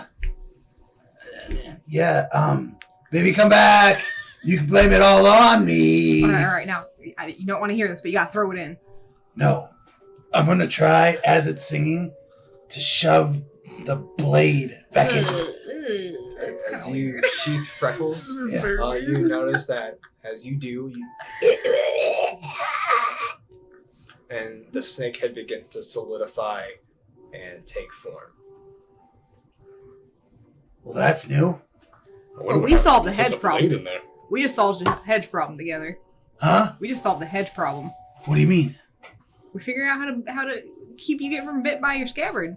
What? I'm feeling more confident in walking through this place right now. I do not. So, Memphis, Yeah. as you now look at your scabbard, you notice that the outside of it has it's engraved. It's still made out of wood. As you run your fingers across it, it appears that it feels scaly. As you come down, you do now see that the snake head is now solidified almost into a wooden carving. The eyes have these rubies that are engraved into it. Every time he comes back, he gets something upgraded to his weapons. Hold on. Let me just take this in for a second. Oh god, what if the blade went in there? Wait, never mind. God damn it. God damn you. I won't metagame. Alright, What are you doing? nothing. Are we close? Definitely not sticking this in water stuff. Shh, it's not water. She walks over towards the railing where you're standing at. Yeah. She looks over. It's not water. It's the remnants of the chimera that died, making the hedge. She looks down at your scabbard. What you have there is that you've just taken a soul out of the genie. Memphis. Chimera make up the dreaming. The trees, the bushes, the little candle creatures you see in the trees. They should have a warning, a sign or something. Memphis, what have you done? Oh God, I feel terrible. I'm sorry. It's whatever. They like sacrifice yourself or something like that. So in a way, I helped. No, not really. You kind of weakened the dreaming, but God damn it. Well, I promise to use the strength only for good. Probably. Let's go. Probably not. Especially if you go evil or something. I would never go evil. You paused. It might be that the world goes bad, and I have to strike the evil from it. as you make your way across this bridge, she comes to a bit of briar. She takes her hand and places it upon it, and she does. It begins to form into like a stone arch. The briar dissipates, and she walks through. All right, I think all we have to do is follow. Well, let's not make the same mistake we made last time. I'm gonna go through. I'll go second. I'll go last, watching our flank.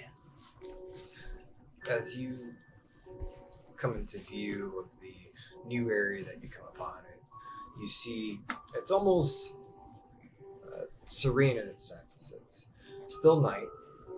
In the middle of this small pond, you see a rather large tree. Instead of leaves, it has what appears to be hundreds, maybe even thousands of fireflies in it.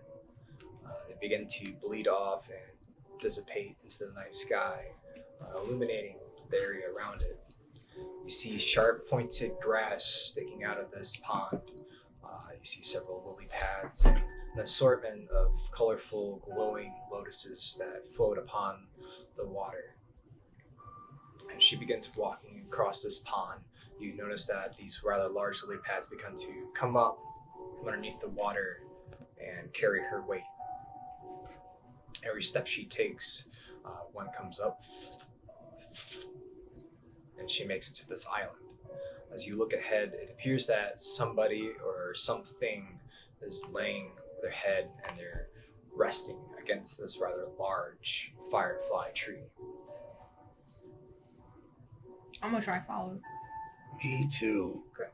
So are we single file or how are we doing this? Let's do single file. Let's be careful about this because I know like the cool lily pad thing just happened for her, but we know how the plants around here like us. So I'm gonna like try to tip my foot, like barely touch it over the water. Okay. As you tip your foot over, you notice as you do, the lily pad comes up. It's weird. It's like it hesitates. It stops. It kind of folds over, draws back, and then it finally gives in and comes up. That's weird. I'm gonna step on it. Okay. As you step on it, it almost winces as you step on it. Oh, I'm so sorry. And as you do, it finally gives in and gives you a platform to stand on. All right, I'm gonna try to quickly go across so I'm not hurting them. Okay, as you kind of quickly skip across these lily pads that begin to come up and carry your weight across this pond, you eventually make it upon the island where you see Lazarus with his button-up shirt undone, exposing his wounds. You see him, he's rather pale. He's still in his human form. He's there. He looks asleep. All right, I'm gonna approach him. What do the wounds look like? They look almost like stab wounds. As you begin to analyze them, you begin to notice it's almost like miniature autumn leaves begin to wisp out of him. I'm gonna I would back to the approach guys, too. Yeah. Yeah. As the rest of the coder begins to skip across the lily pads onto this rather small island, you see Marilyn and Audrey overlooking Lazarus as he is currently sleeping. Is he like in a coma or something? Is he responsive? I'm awake. Oh hey Laz, remember me? Lazarus, who did this to you? It was was it Ramsey? It was Ramsey. Like I told you. All right, well your daughter came and got us because she thought we can help. So how can we help? Well, I just wanted to be able to tell someone who's responsible for this. At least I think is responsible. It's throwing me over your heads. But besides Morgan, and there was another danger to the dreaming. His name's Moloch. He's a bit of a troublesome true fate. He's been to your realm several times. He thinks himself as a god. He likes to be worshipped as such.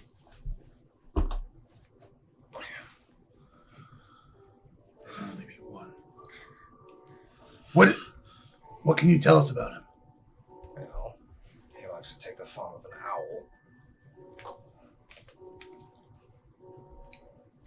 And he is utterly obsessed with Morgan.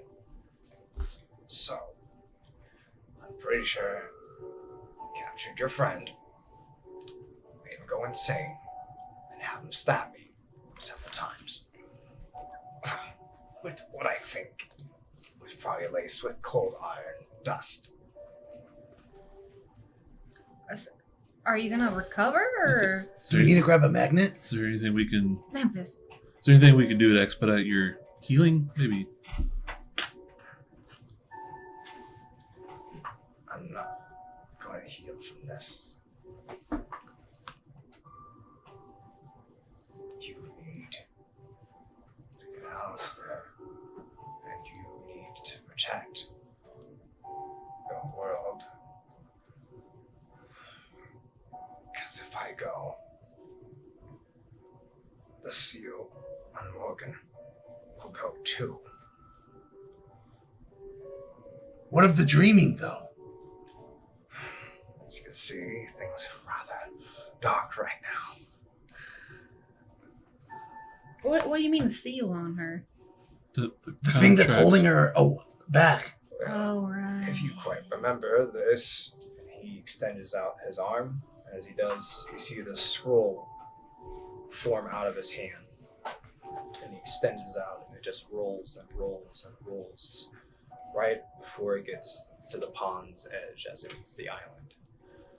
I'm the one that formed the goblin contract. Sealed her away. So,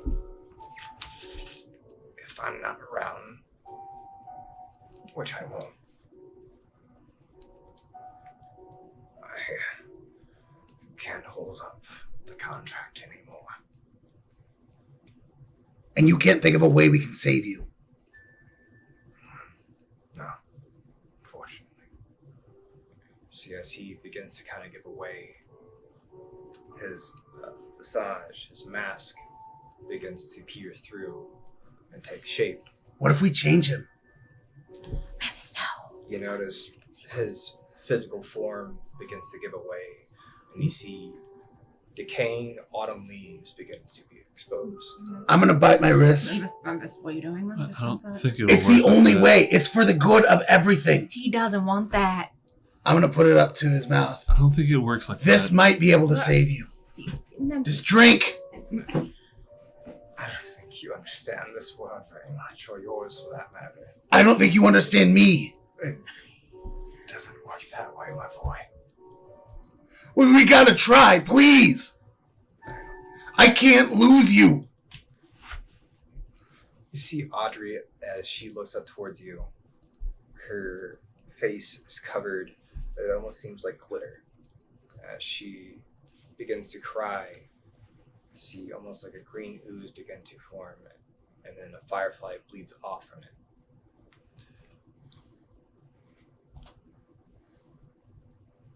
Now I need you to look after Audrey and Esteban. You see as Audrey begins to well up, and she gives in and starts crying.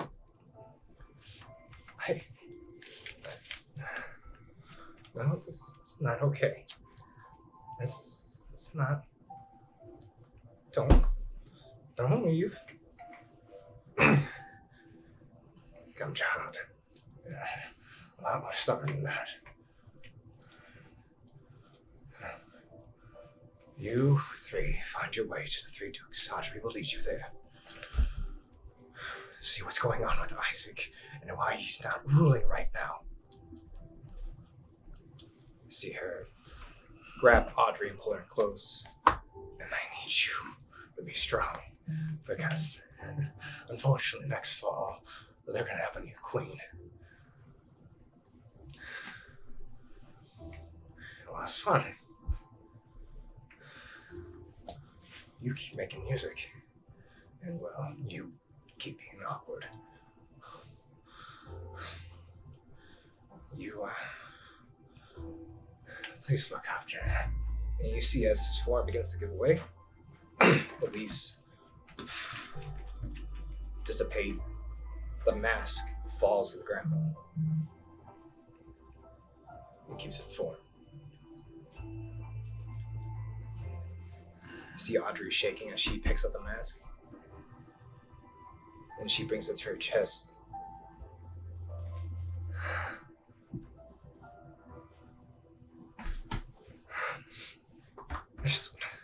Can I leave you alone, please? Yeah, we'll give you some space. Audrey, I want to be alone right now. I swear on everything, I will avenge your father. And that is a Memphis promise. See her begin to curl over and take the mask in almost like a fetal position as the three of you begin to back up. You notice almost like that willow firework begin to bleed from the trees. You see the fireflies begin to die and fall around them. You watch as the branches begin to grow and hang low, and almost like an umbrella blanket the two of them.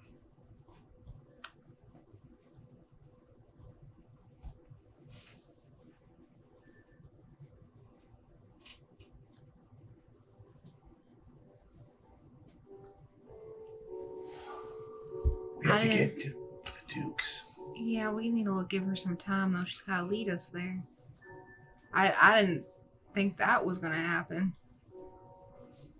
There's a lot going on tonight. Yeah. He literally gave his life for mine. He did so much for us. We wouldn't be alive if it wasn't for him. Well, then we just need to do what he asked us and take care of Audrey. Yeah. If she ever needs anything from me, she can. My services are up for her. What we need to do is avenge our father. Starting with Moloch. Well, now, if what he said is true, that means Morgan is free, which means Capula is free, which means there's 3 of them now with Moloch. This is becoming more and more dangerous.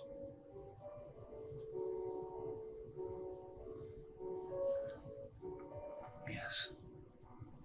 It is. I know you're a very accomplished fighter, but we cannot take on the 3 of them, especially not without Alistair.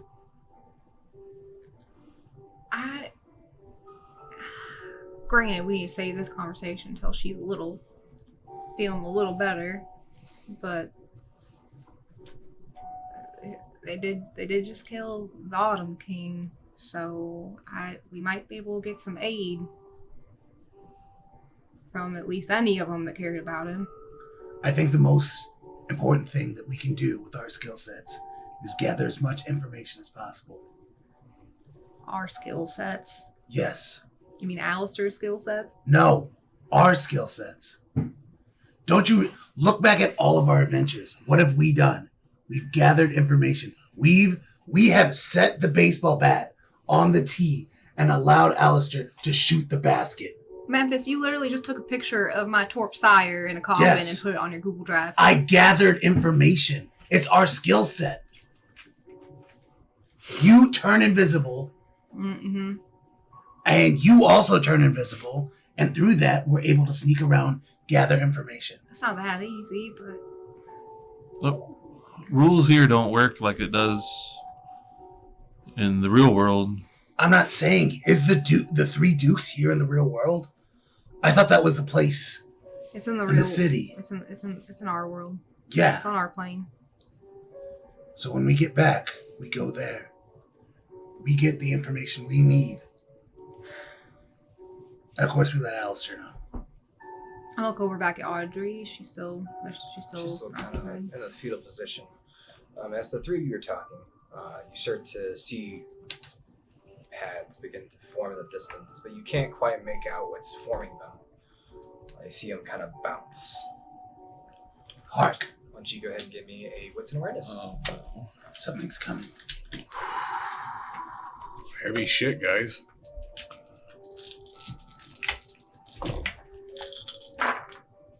Uh, 4, 5. 1 in a bestial. I'm in the bestial. 3. 3. Okay. Marilyn and Erwin, you can easily pick it out. It's kind of hard for you, Memphis. It is rather dark here. You can only glimpse of what's breaking through. The 2 of you, notice that it's almost like hot. Oh god, cover your ears, Like chat. A little gout. You see its hoofs meet the edge of the island. Jimmy? You see if it begins to walk towards Audrey. As it does, it begins to grow and break out of its glimmer. As it does, you see it in its full form, Esteban hulking over Audrey.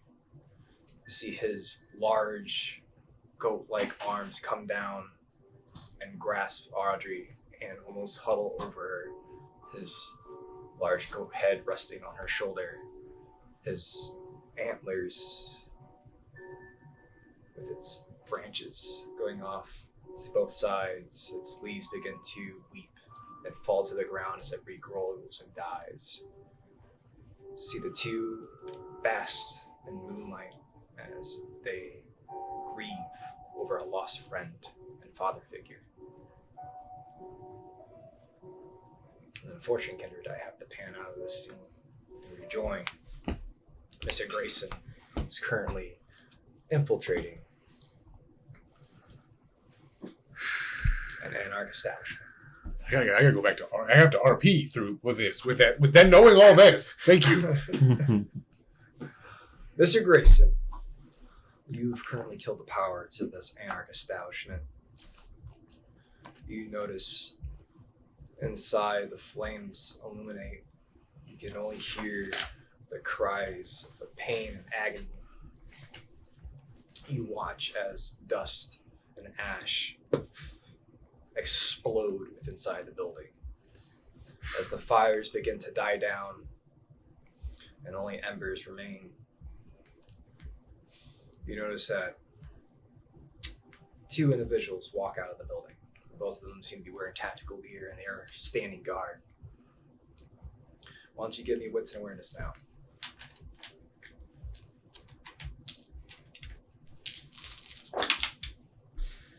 That is going to be 3, 4.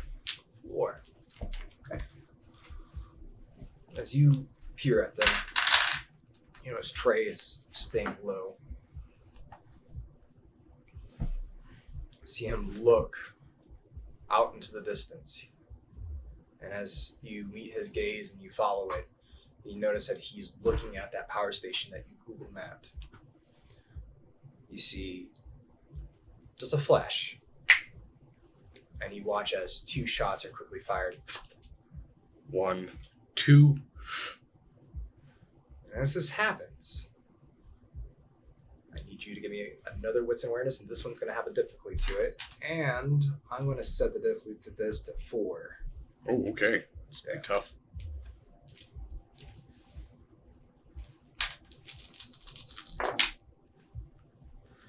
That is going to be 1, 2, 3, and I'll use a willpower. Sure. 4. Okay. It's unsettling when this happens. You watch as something incorporeal almost form out of these 2 fresh corpses. Whatever is there is kicking up a bit of dust as they snake away. All right. Hakata. Are you ready?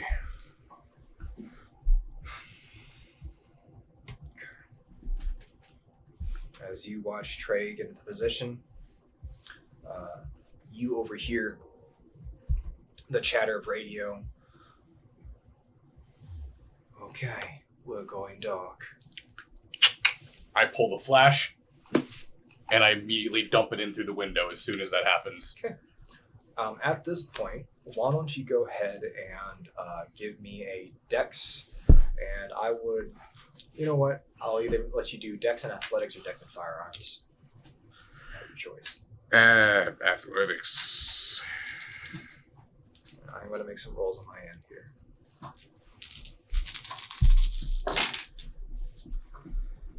That is going to be 1. That's a messy critical, by the way. Okay.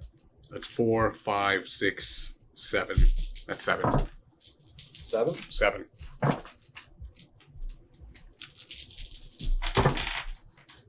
Okay. Exactly how I thought it was going to go.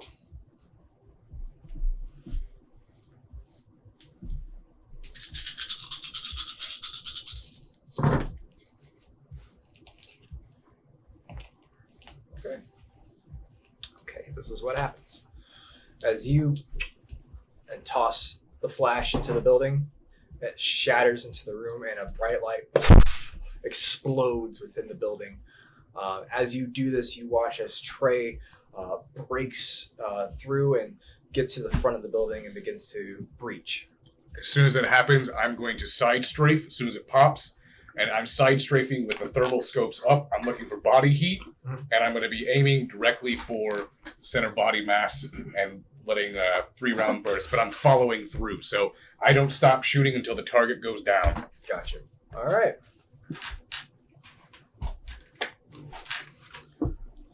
As you break into the scene with Trey, you watch as he takes down almost kind of like a Wolverine-esque stance as he gets down low.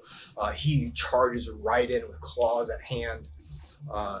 As he does, you notice behind him, it's almost like wind just blows past you. All right. 5, right?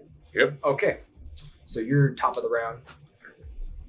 And you're wanting to just take shots at the Yep. two I'm going to nearest side targets. strafe, and I'm looking for body heat. Okay. So You notice that there's 2 individuals that are currently, they appear to be wielding firearms, and then it looks like the priest is in the middle of them. okay, so I'm going to go ahead. I'm going to focus my attention on the 2 with the firearms Okay. first. For all I know, they don't have any sort of supernatural defense. So Okay. I'm going to go ahead and focus, and I'm following through. So I want to shoot until they're down. Okay. Give me dex and firearms. All right. It's going to be 1, 2, 3, 4. It's going to be 5 on the first one. 5 on the first one? Yep. So I tell you what. I'll give you a choice here. You can either shoot at 1 on your turn, or you can distribute successes across multiple targets. Okay, I'll just put 5 onto 1. I want to make sure he's down. Okay. So either are you going for the right, or are you going to go for the I'll left? take the one on whoever's further away from Trey. Okay, so that would be the one on the right. Okay, so I'll take the one on the right then. As you watch Trey go in, he begins to head towards this priest. You lay in to this individual. You watch as his shoulder kicks back. He takes one to the mid, goes down. It appears that he's holding his abdomen and his shoulder. He drops his firearm. The sling catches and it's behind him now. All right, so I'm going to go to Trey. 200 8.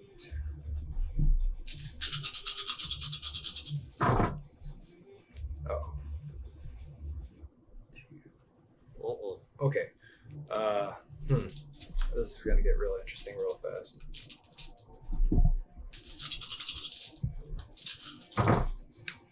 Okay. So you watch as Trey just goes almost into a blind rage. You watch as his fangs pop, his biceps bulge as he just spears this priest. If it was any harder, he would have snapped him in half. You watch as he just tackles him and goes through several crates and he smashes into it. As he does, he begins to just go to town on this priest. You watch as he tears open his vest with his claws and begins to just rend and tear his chest open. All right. All right. It's priest's turn.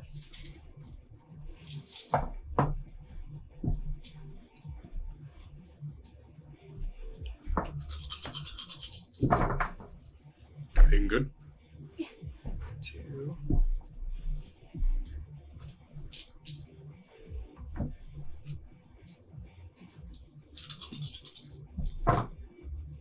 Okay. You watch as the priest brings up and he tries to fend off Trey. As he does, he takes a rosary from his wrist and begins to start chanting a prayer. As he does, it appears that Trey is not relenting. He is just still going to town on him. Okay. All right. To the 2 individuals, and I'm just going to roll for them at once to save time. So give me Dex and Athletics, Alistair. Can do.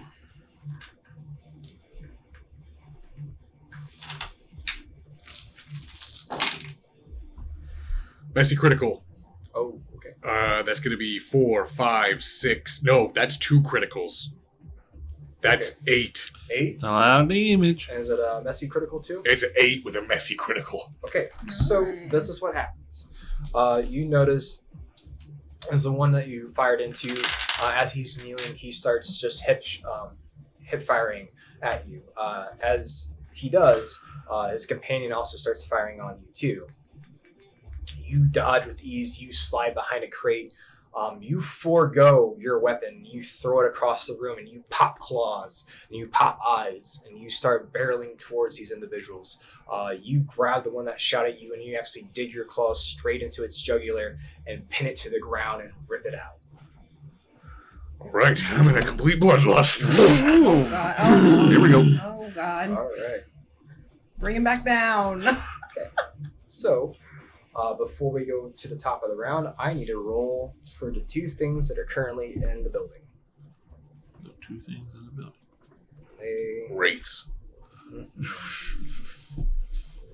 Flash remind me there's a Wraith video game being worked on, too. Yeah. If you guys didn't know that. She heard it here first. 6.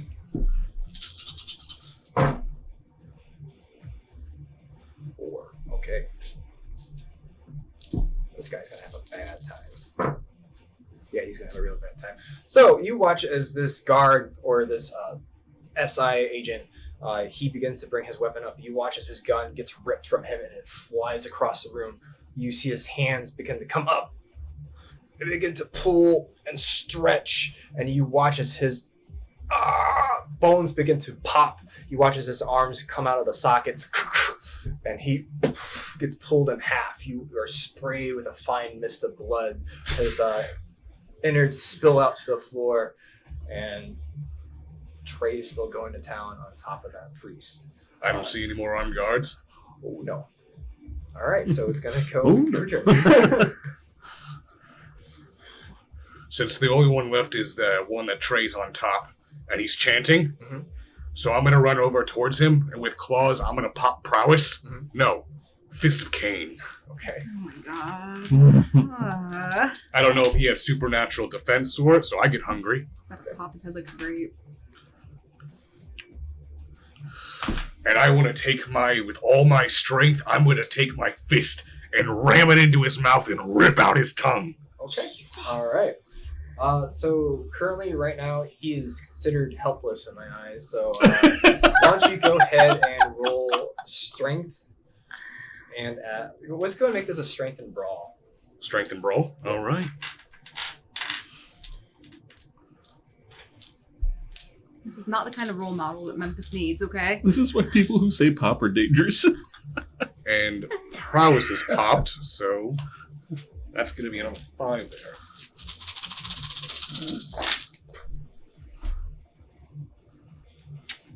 Good news is not another messy critical, Okay. but it is a critical. Okay. All right.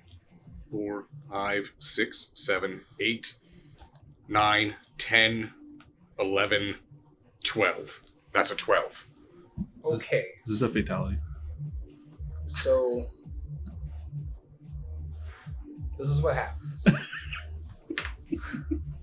As you get behind Trey, you plunge your hand into this priest's mouth, shattering and breaking in several teeth as they snap forth, and you grab his tongue and you rip it out. As you do, you give a little bit too much strength, and a little more than his tongue comes with him.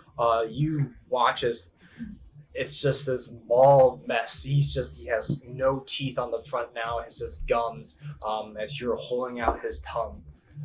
And it begins to bleed profusely out of his mouth. He begins to choke and gargle on his blood.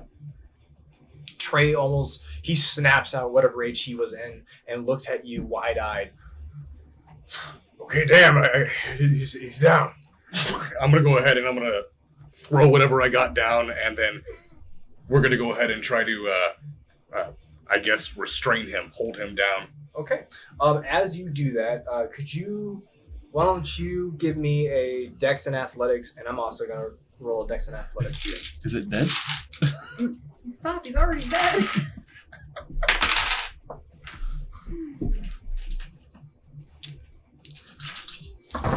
So Dex would be 3, and then Last guy's like, Straight in with the tongue. I'm in danger. 1, 2, 3, 4. That's a 4. Okay. As you pull out this tongue, a bit of the blood begins to fly out, and it makes this fine, almost mist. Several droplets begin to dash towards your way. As you think nothing of this, a speck of blood lands on your cheek and it begins to singe and burn. Taking note of this, and Trey appears to have experienced this too. He backs away and from this crippled priest as he's trying to keep the blood in his mouth. All right, damn. I almost forgot about that. Don't let their blood touch you. He goes up to the priest and begins to restrain him. All right. Alistair. You notice that with ease, Trey walks up and pins him back to the ground and takes his arm and starts to take bindings out from his belt and starts to zip tie his hands together. And he also zip ties his feet together. That's it? That's all we need is zip ties? Just wait. He watches the priest begins to try to flex out of it. He's starting to snap it. Fuck, god damn it. And Trey comes down and pops in the back of the head, and you watch as the priest goes limp. All right. Well, that wasn't too bad. You have what I guess the kids say, no chill. So. Is he secure? He's out for right now. For right now, he's going to heal from this. Yep. How long does it take him to heal? Let's check. And he flips him back over onto his back, and you watch as this priest's tongue begins to... How are we going to keep him restrained?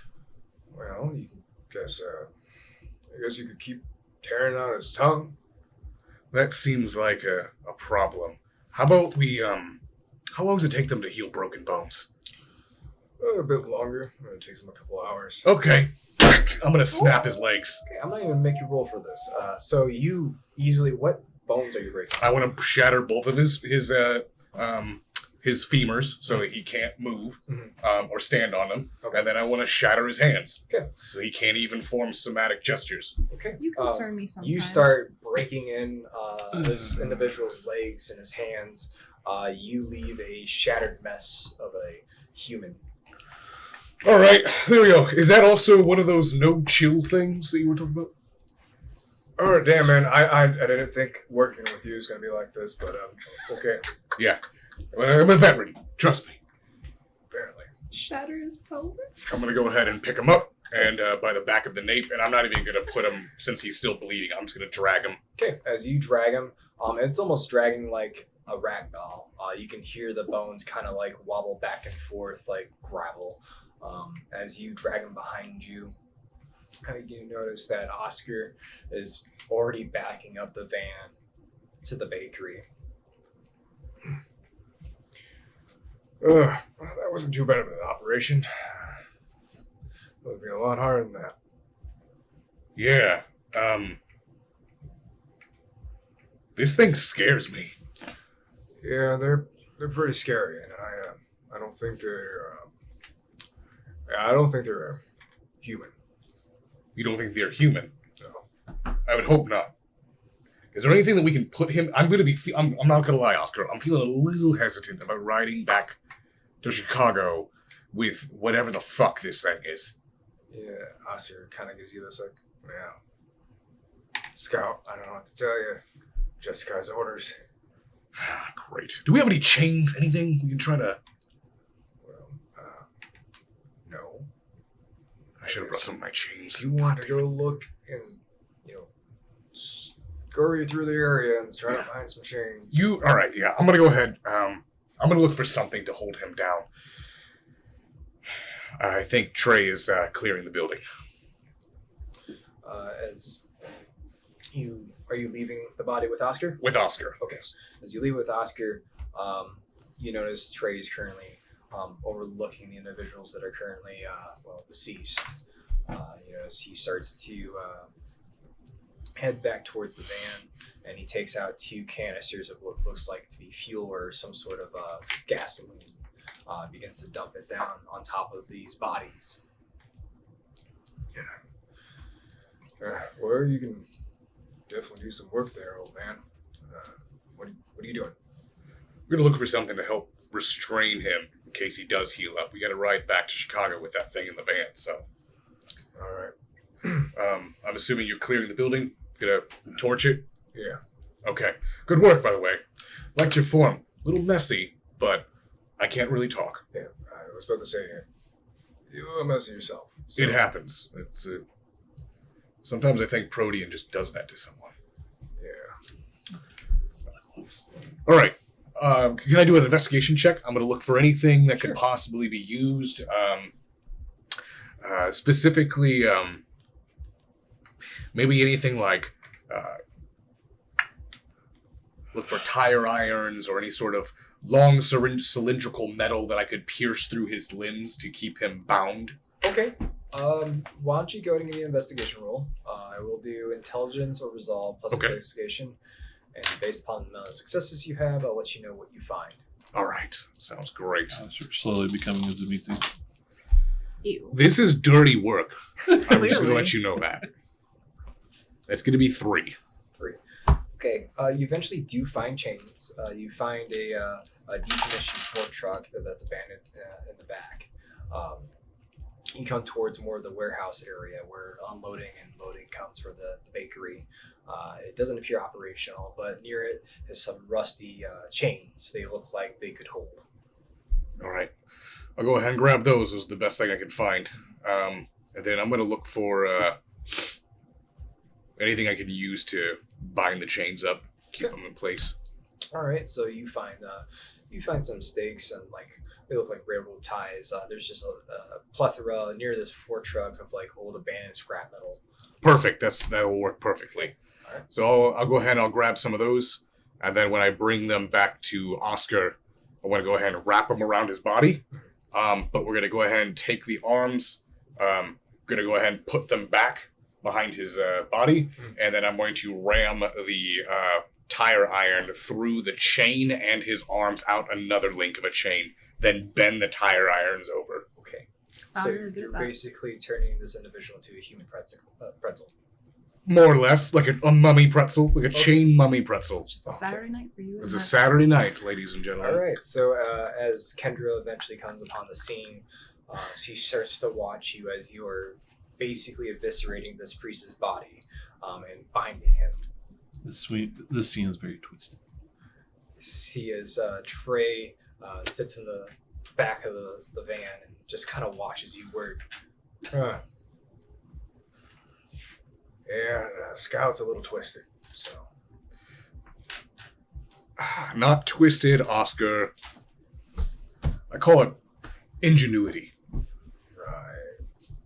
ingenuity. Okay, whatever. And he begins to walk towards the driver's seat and he pops in. Whatever you're done. Once I finish up, I'm going to go ahead and walk back over and get in the passenger seat, put in a clip in, gun, reload it. All right. As you get in the passenger seat and they all load up, you watch as Trey and Kendra take a seat near the priest and close the doors behind him. And you all begin to drive off into the distance as you start heading back towards Chicago. As you start heading back towards Chicago, we are going to pan back over to the coterie. We're currently in the dreaming. We're currently grieving over the loss of a dear friend. Okay. So, as the three of you watch, as Esteban comes into the scene and begins to caress and embrace Audrey as she weeps over the loss of her father, what would the three of you like to do?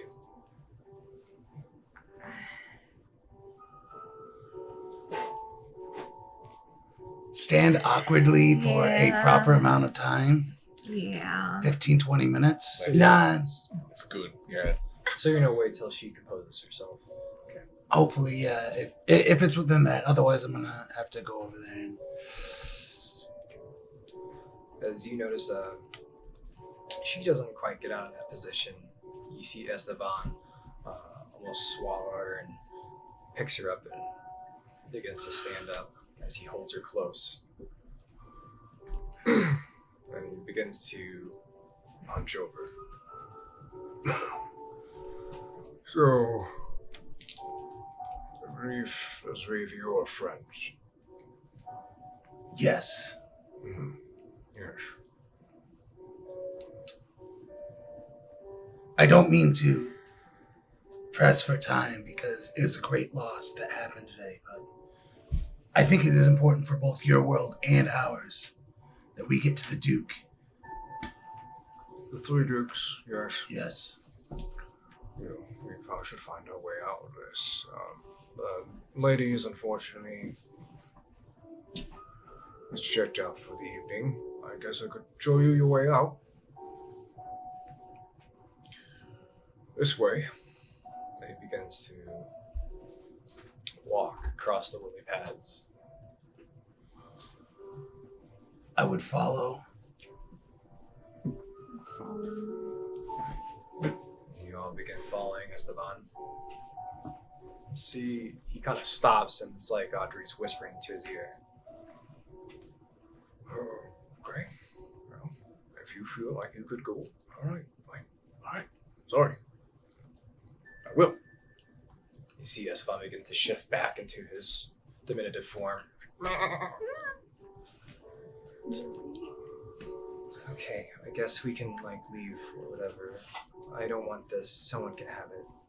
See her hold out the mask and extend it out to the coterie. You don't want. Maybe I should protect it. I will protect it. Wait. Are you sure you don't want your father's I mask? don't want it.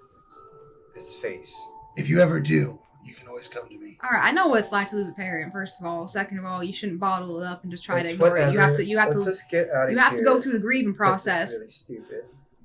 I don't care anymore. Aubrey, if there is anything you need from Man, stop looking so me, happy. Not. you, This is how I grieve. you can come to me anytime. Just so you know. Whatever. Let's just get out of here. She begins heading towards the entryway.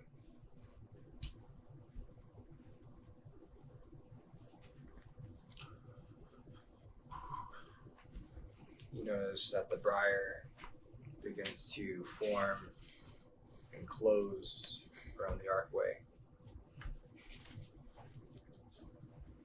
It gets to be rather dark. The moon begins to lower. The light begins to dissipate from the surrounding area. With the three of you, please give me wits and awareness.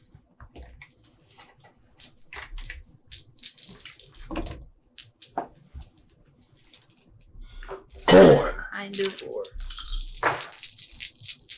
nothing. 3. 3. So 3, 4, and nothing. Alright.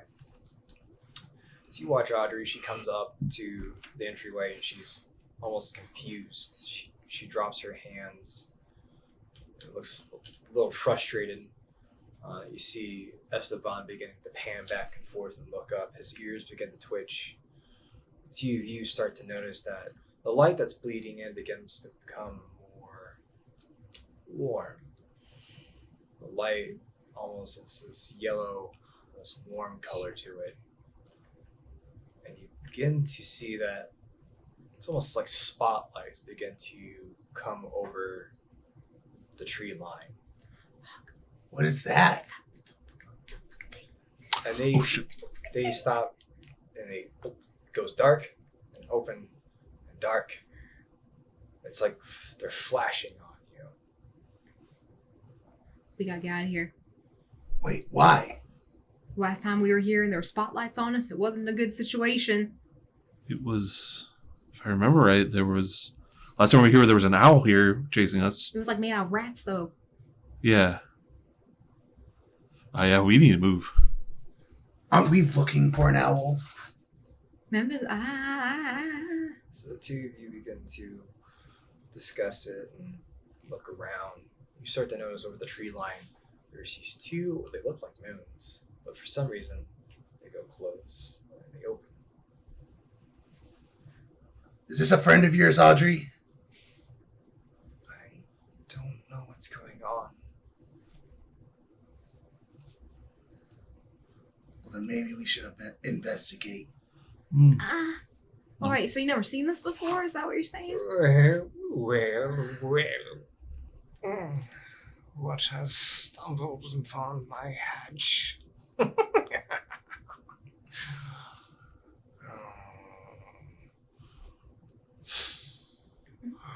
Like dead roses on an autumn day. As you hear this disembodied voice, you see this rather large owl begin to loom over the tree line. My. So delectable.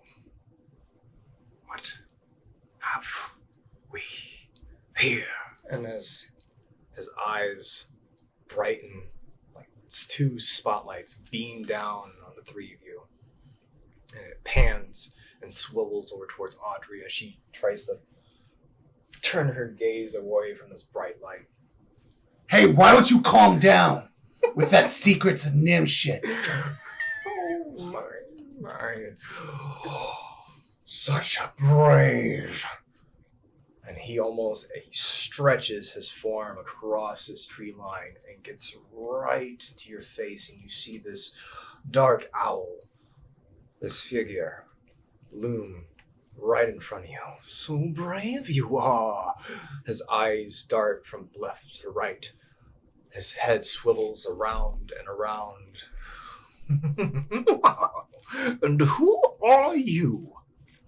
I am Memphis Piper, and How many licks does it get to the center of a Memphis Piper? You see his almost cat-like tongue come out with bristles extend out towards you, and it licks the side of your face, and you can feel it almost like a tiger's tongue pull your cheek. Oh my. Exquisite. I wouldn't recommend doing that again. Who we have over here?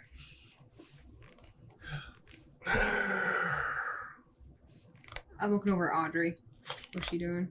And she is just shaking as she's starting to cower towards where the door should be. Her hands falling back, trying to open it back up. I want to go over to her. Little rabbit.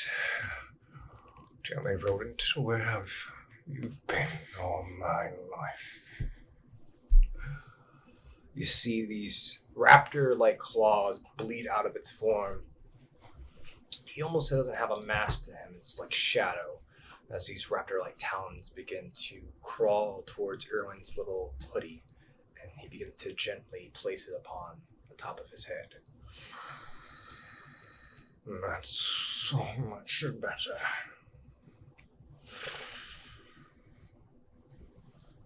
Just like shrinking back. Oh, so scared are we? And he begins to recede back towards the tree line.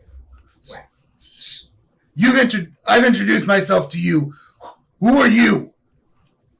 Who am I? Wait, just like our deceased king cried out, Who is this? It's Moloch. You are Moloch. Oh, yes, I am. Then I have a special delivery to you. Memphis, why I'm going to pull my sword, I'm going to charge, and I'm going to cut him down. Oh, God. So Please do not With that knock sort of finesse. everything down. So you're going to Yes, charge I'm towards Morlock. Yeah, Okay.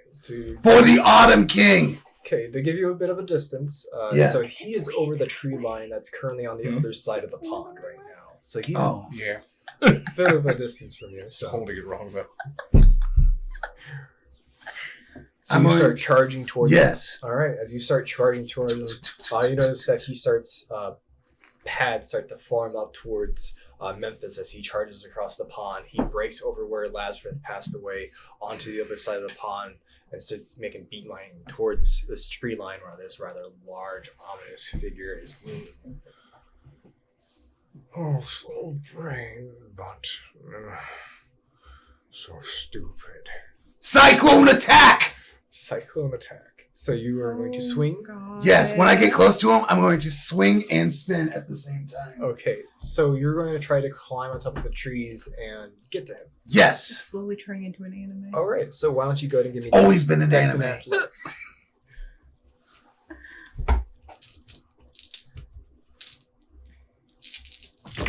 Cyclone attack. What even is that? Just hit 4. Whatever you do, don't throw it. 4. Yes. Hey.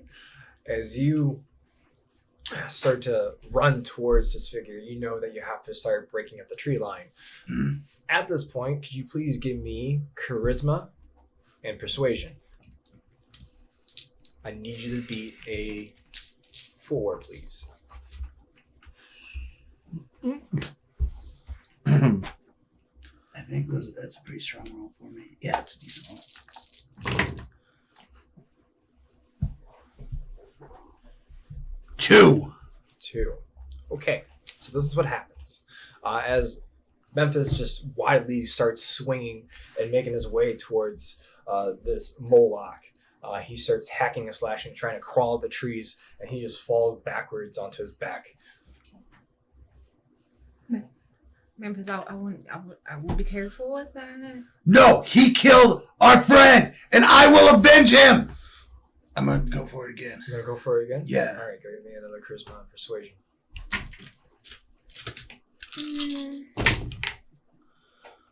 charisma and persuasion. 6. 6. Okay.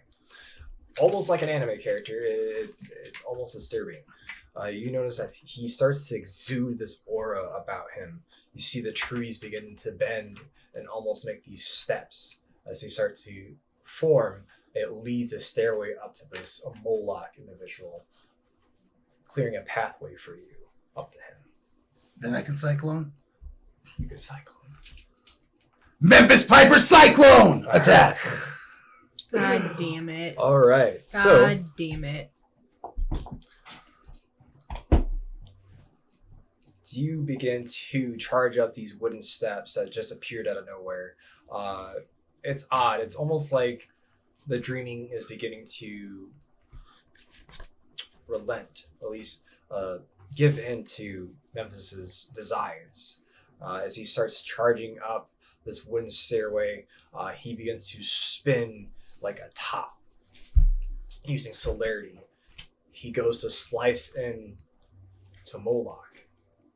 All right, go and give me dex and melee or strength and melee, whatever's the highest pool for you.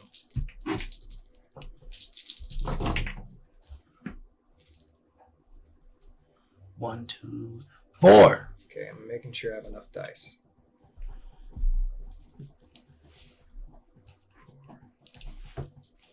That's not a good indicator. Okay, Good old Death Baraka. That's What'd you just get? 4. Does he beat it? Yes. Okay, so this is what happens. You watch as Memphis begins to climb up these wooden stairs as they form up. He starts to charge with celerity and gaining speed. He starts to spin like a top and take up towards Moloch. As this happens, Moloch enlarges and you watch this owl beak come up and grab your katana as you stop spinning and you're hanging there. You watch as Moloch takes you up into the air. My.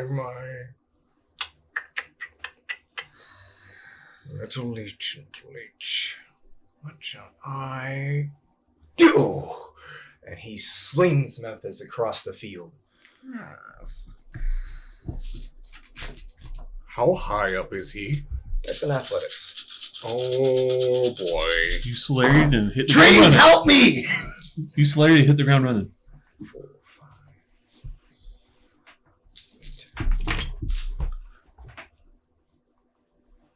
8. 4.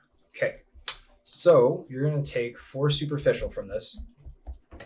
As he slings you, you just catapult through the firefly tree and you break through several branches. You almost skip across the remainder of the pond onto the shore and you're back to your coterie.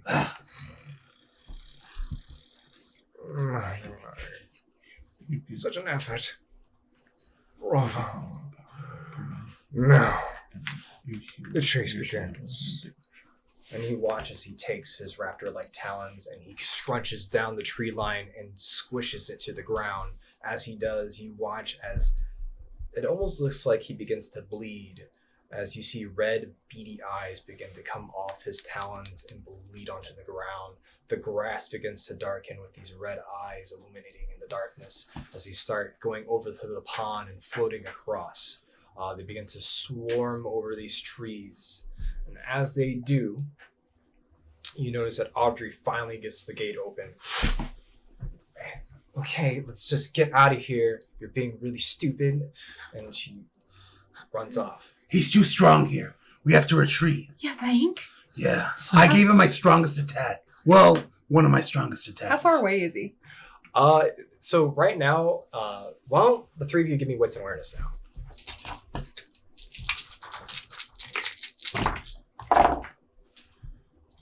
4. 4? 3 with the best. 3. 3 with the bestial, 3. Okay, so you start to see it almost looks like thousands of rats beginning to head your way. It's almost like a sea of them as they start to blanket the area. Moloch is like 2 spotlights peering into this meadow as he is focusing on the 3 of you. Audrey is currently left through the archway with Esteban in hand. I'm going to wait before going through the gate until one of the rats get close enough. Okay. And I want to try to grab one. I'm going to try to grab one. Mm-hmm. Okay. Why don't you go ahead and give me a dex and athletics. I'll make the challenging of this of just straightforward 2. Because there's just a lot. Okay. 2. 2. Okay. As they get close enough, what the 2 are you doing? Well, as she's approaching, I would probably try to protect her. Okay. I'll probably be doing the same. Okay. Yeah, that's We squirrel. gotta go! Erwin starts Yeah. swatting away these rats as he's just trying to brush them off as they start to run up his pant leg. Memphis is swinging his katana wildly, cutting into these rats as he's paving a way for his coterie members.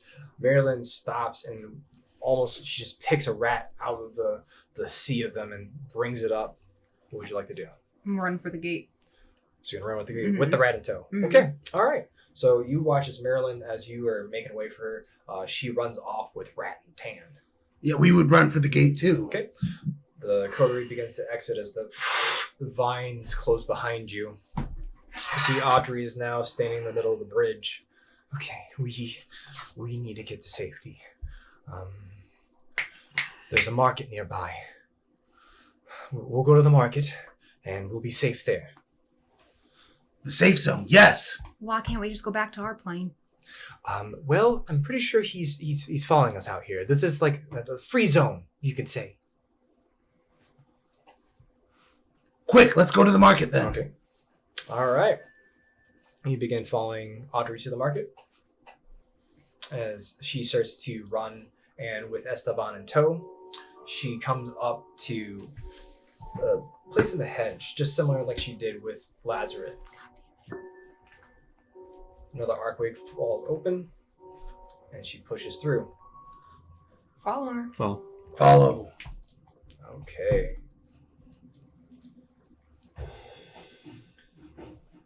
As you pull into this market, you begin smelling the spices of, actually, Marilyn, why don't you go ahead and give me a wits and insight? This pertains to your backstory a bit. Give me 2. 3. 3. It's rather familiar. It's been a long time since you smelled the smell. The spices in the air. It's been quite some time since you've been down towards the south. It's a bit of a Cajun spice to it. Where are we? As you come upon this market, see 2 rather tall wooden gates and these ogre-like creatures guarding it.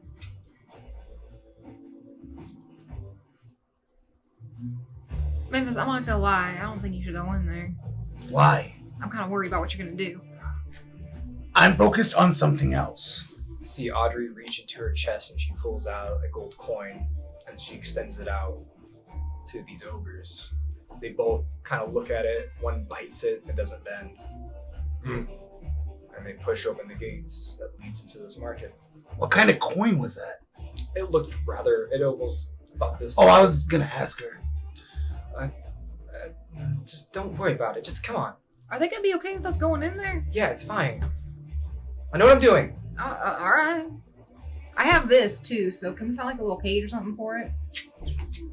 Why do you have that? I for reasons. What if he can see through that? He's gonna find us no matter what, probably anyway, so it's fine. Just don't worry about it. I don't want to hold this thing the whole time. As you're holding the rat, you get to feel like it's starting to melt. As you look at it, you see its head beginning to form into an owl. Yes, what if I could see through this? I cover its eyes. And you cover its eyes. Marilyn, I think we need to get rid of that. I need it. For what? Research. Research something else. No, right, Doc. Research. Although it's possible, it's not probably His the eyes best are covered. way to. But it could be like a tracking beacon. Well, it's already here then. Why don't we kill it? Maybe it'll be like killing part of him. I don't know. My cyclone didn't work on the whole body. I'm holding it. Are you losers like coming or what? She's holding a rat that's part of Moloch. It's an Just owl get now. in the market. All right, I follow her into the market. Still covering its eyes. Yeah. As the coterie begins to break into this market, as you break into the scene, the architecture is rather, well, very New Orleans-like. An open-air market, dirt road, the smell of spices bleeding out through the air. You use several colorful blankets over these stalls. Strange creatures roam about these streets. You see goblins and ogres, troll-like creatures that run across. It's rather busy and populated and dense. Amongst them, you notice what seems to be a constable. He has this long, hat and rather long jawline. He's carrying this almost Billy-like club as he lurches over the crowd and he steps through. All right, I think the number one thing we need to do is find out what's going on with Isaac. Someone here has to know. Well, I think there should be a door around here somewhere. I see your kind in here all the time. Wait, what? Really? It just... Yes. That's we not have to normal. stay focused. Oh, We have to stay focused. are you alright? Constipated or what? No, there's... Did you get your brains When I have again? two things I really want, it's hard for my brain to confuse which one's more important. Let's just focus on the thing that we need to do. Oh, I see. Alright. This is Junkie talking. Huh? Yeah, it's the junkie talking. No! Well, he's on track though. He's on track. He's on the road to recovery. So let's get it done. Let's do what we gotta do. You notice Audrey just starts walking, leaving the three of you behind. Well, This I'm place smells following her. Amazing, by the way. I'm gonna follow her too. You can follow Audrey. There, Settles. Okay, alright, following, and you follow behind. Yes. Okay, let's grab it. As you say, this place smells really amazing. You know, Cher, you smell real amazing too. Where's that coming from? As you turn around and see where that voice came from, you're greeted with this red-haired individual. It's rather dark, about mid-length. He has this black coat. He has this almost ratted vest underneath it. He has this weird wooden bracelet on his wrist. It looked like dice. Now, you know, Cher, I don't get to see Alcott in here quite so often, but such a lovely sight to see. Who are you? As I'm just awkwardly Pleasure holding an to owl. meet you. John LeBlanc. Oh, what a lovely name. Marilyn Alcott. Also nice to meet you, Marilyn Alcott. Do you come here frequently? Wait, I am now. Oh. And with that concludes our episode for tonight. Oh my I god. can't wait to start again and do this the whole time. You're the one that chose to grab one. What are you going to use that Don't for? worry about it. Chat knows. Chat knows what I'm going Chat, to do. you know what you're going to do? You're going to drink. Chat's giving me credit. Are you going to drink? Gross. No. Actually, it's a pretty Gross good now. idea. I could do something with it. is rich. Why or are you guys? something. And I'm called the junkie. I had troll blood once, and I was like, "Hey, this is a cool thing. Probably could be weaponized." And I'm not even trying to get there. I'm not gonna But eat it. you It's want not for to. eating. Why does your brain always go straight to that? You can do other things with stuff besides eat it, Memphis. Well, what are you going to do with it? Don't worry about it. Eat it. That's what someone who's going to eat it says. Don't worry about it. I know that because that's what I would say. I'm not gonna eat it. I'm gonna try to see if we can use it to find some stuff out when we get back. Oh, like the Blood Bowl thing? I don't know, Tremere shit. There was so many I times could where I thought you definitely were going to use use something. premonition, and I'm surprised you didn't. So Do what? I was surprised you didn't use premonition that whole entire episode. I was kind of scared too. I'm gonna be honest. You know, actually, that's why I picked up the dirt was in case he could do Tremere magic on it. I thought you were going to try to trade it. Well, I know I went up to you, and you're jealous. I got a fucking owl that talks. It's also- not an owl. It's a trufe. You're He's an owl holding right a, now. a piece of a You're trufe. holding baby Capula. Like, No, this is like Moloch. a Capula mini boss. It's more You're literally carrying around that. the power. Wait, So- which would be more powerful, a demon or a Truve? Do we have any announcements on the NearDark side? I want to bring something up. Somebody said something. Someone gifted a bunch of subs. I think it was Yusheng, and they jokingly said happy birthday. And I was like, that reminds me, Quinn's birthday is Saturday. Yeah, it and is. then that reminded me that means our 1 year anniversary of Chicago Night's almost coming. It's almost, yeah. Because July 1st? July 1st, I believe. Or it was right after my birthday, we held the first the first streamed game. Maybe it was in June. I think it might have been. No, it wasn't in June, because I remember it was after my birthday. After my physical birthday had already been here. Right. No, was it the weekend after? It was, no, because it was like July. I think it was in July. Okay. But, yeah, we'll have to do something for that. or almost a year in. Yeah. Yeah, that was really good role playing tonight. That Autumn King scene was heavy. I didn't even. That was real heavy. I was like, I don't know what the fuck to do. She's crying. That was heavy. Good shit. Thanks. So hopefully you all enjoyed the story tonight, and definitely excited to celebrate the 1 year and of course Q's birthday. It's been a crazy ride, and thank you all for sticking with us on this and our vampire story. What started out as a birthday gift now is a ongoing chronicle. It is now an amazing community, and I appreciate every last one of you that support us. Thank you so much for coming out to these. Thank you for your support. Thank you for your love. And if we don't have anything else to add, we're going to have to manually go out because my buttons don't work. So remember, Kindred, the best time to tell stories is whenever it's near dark.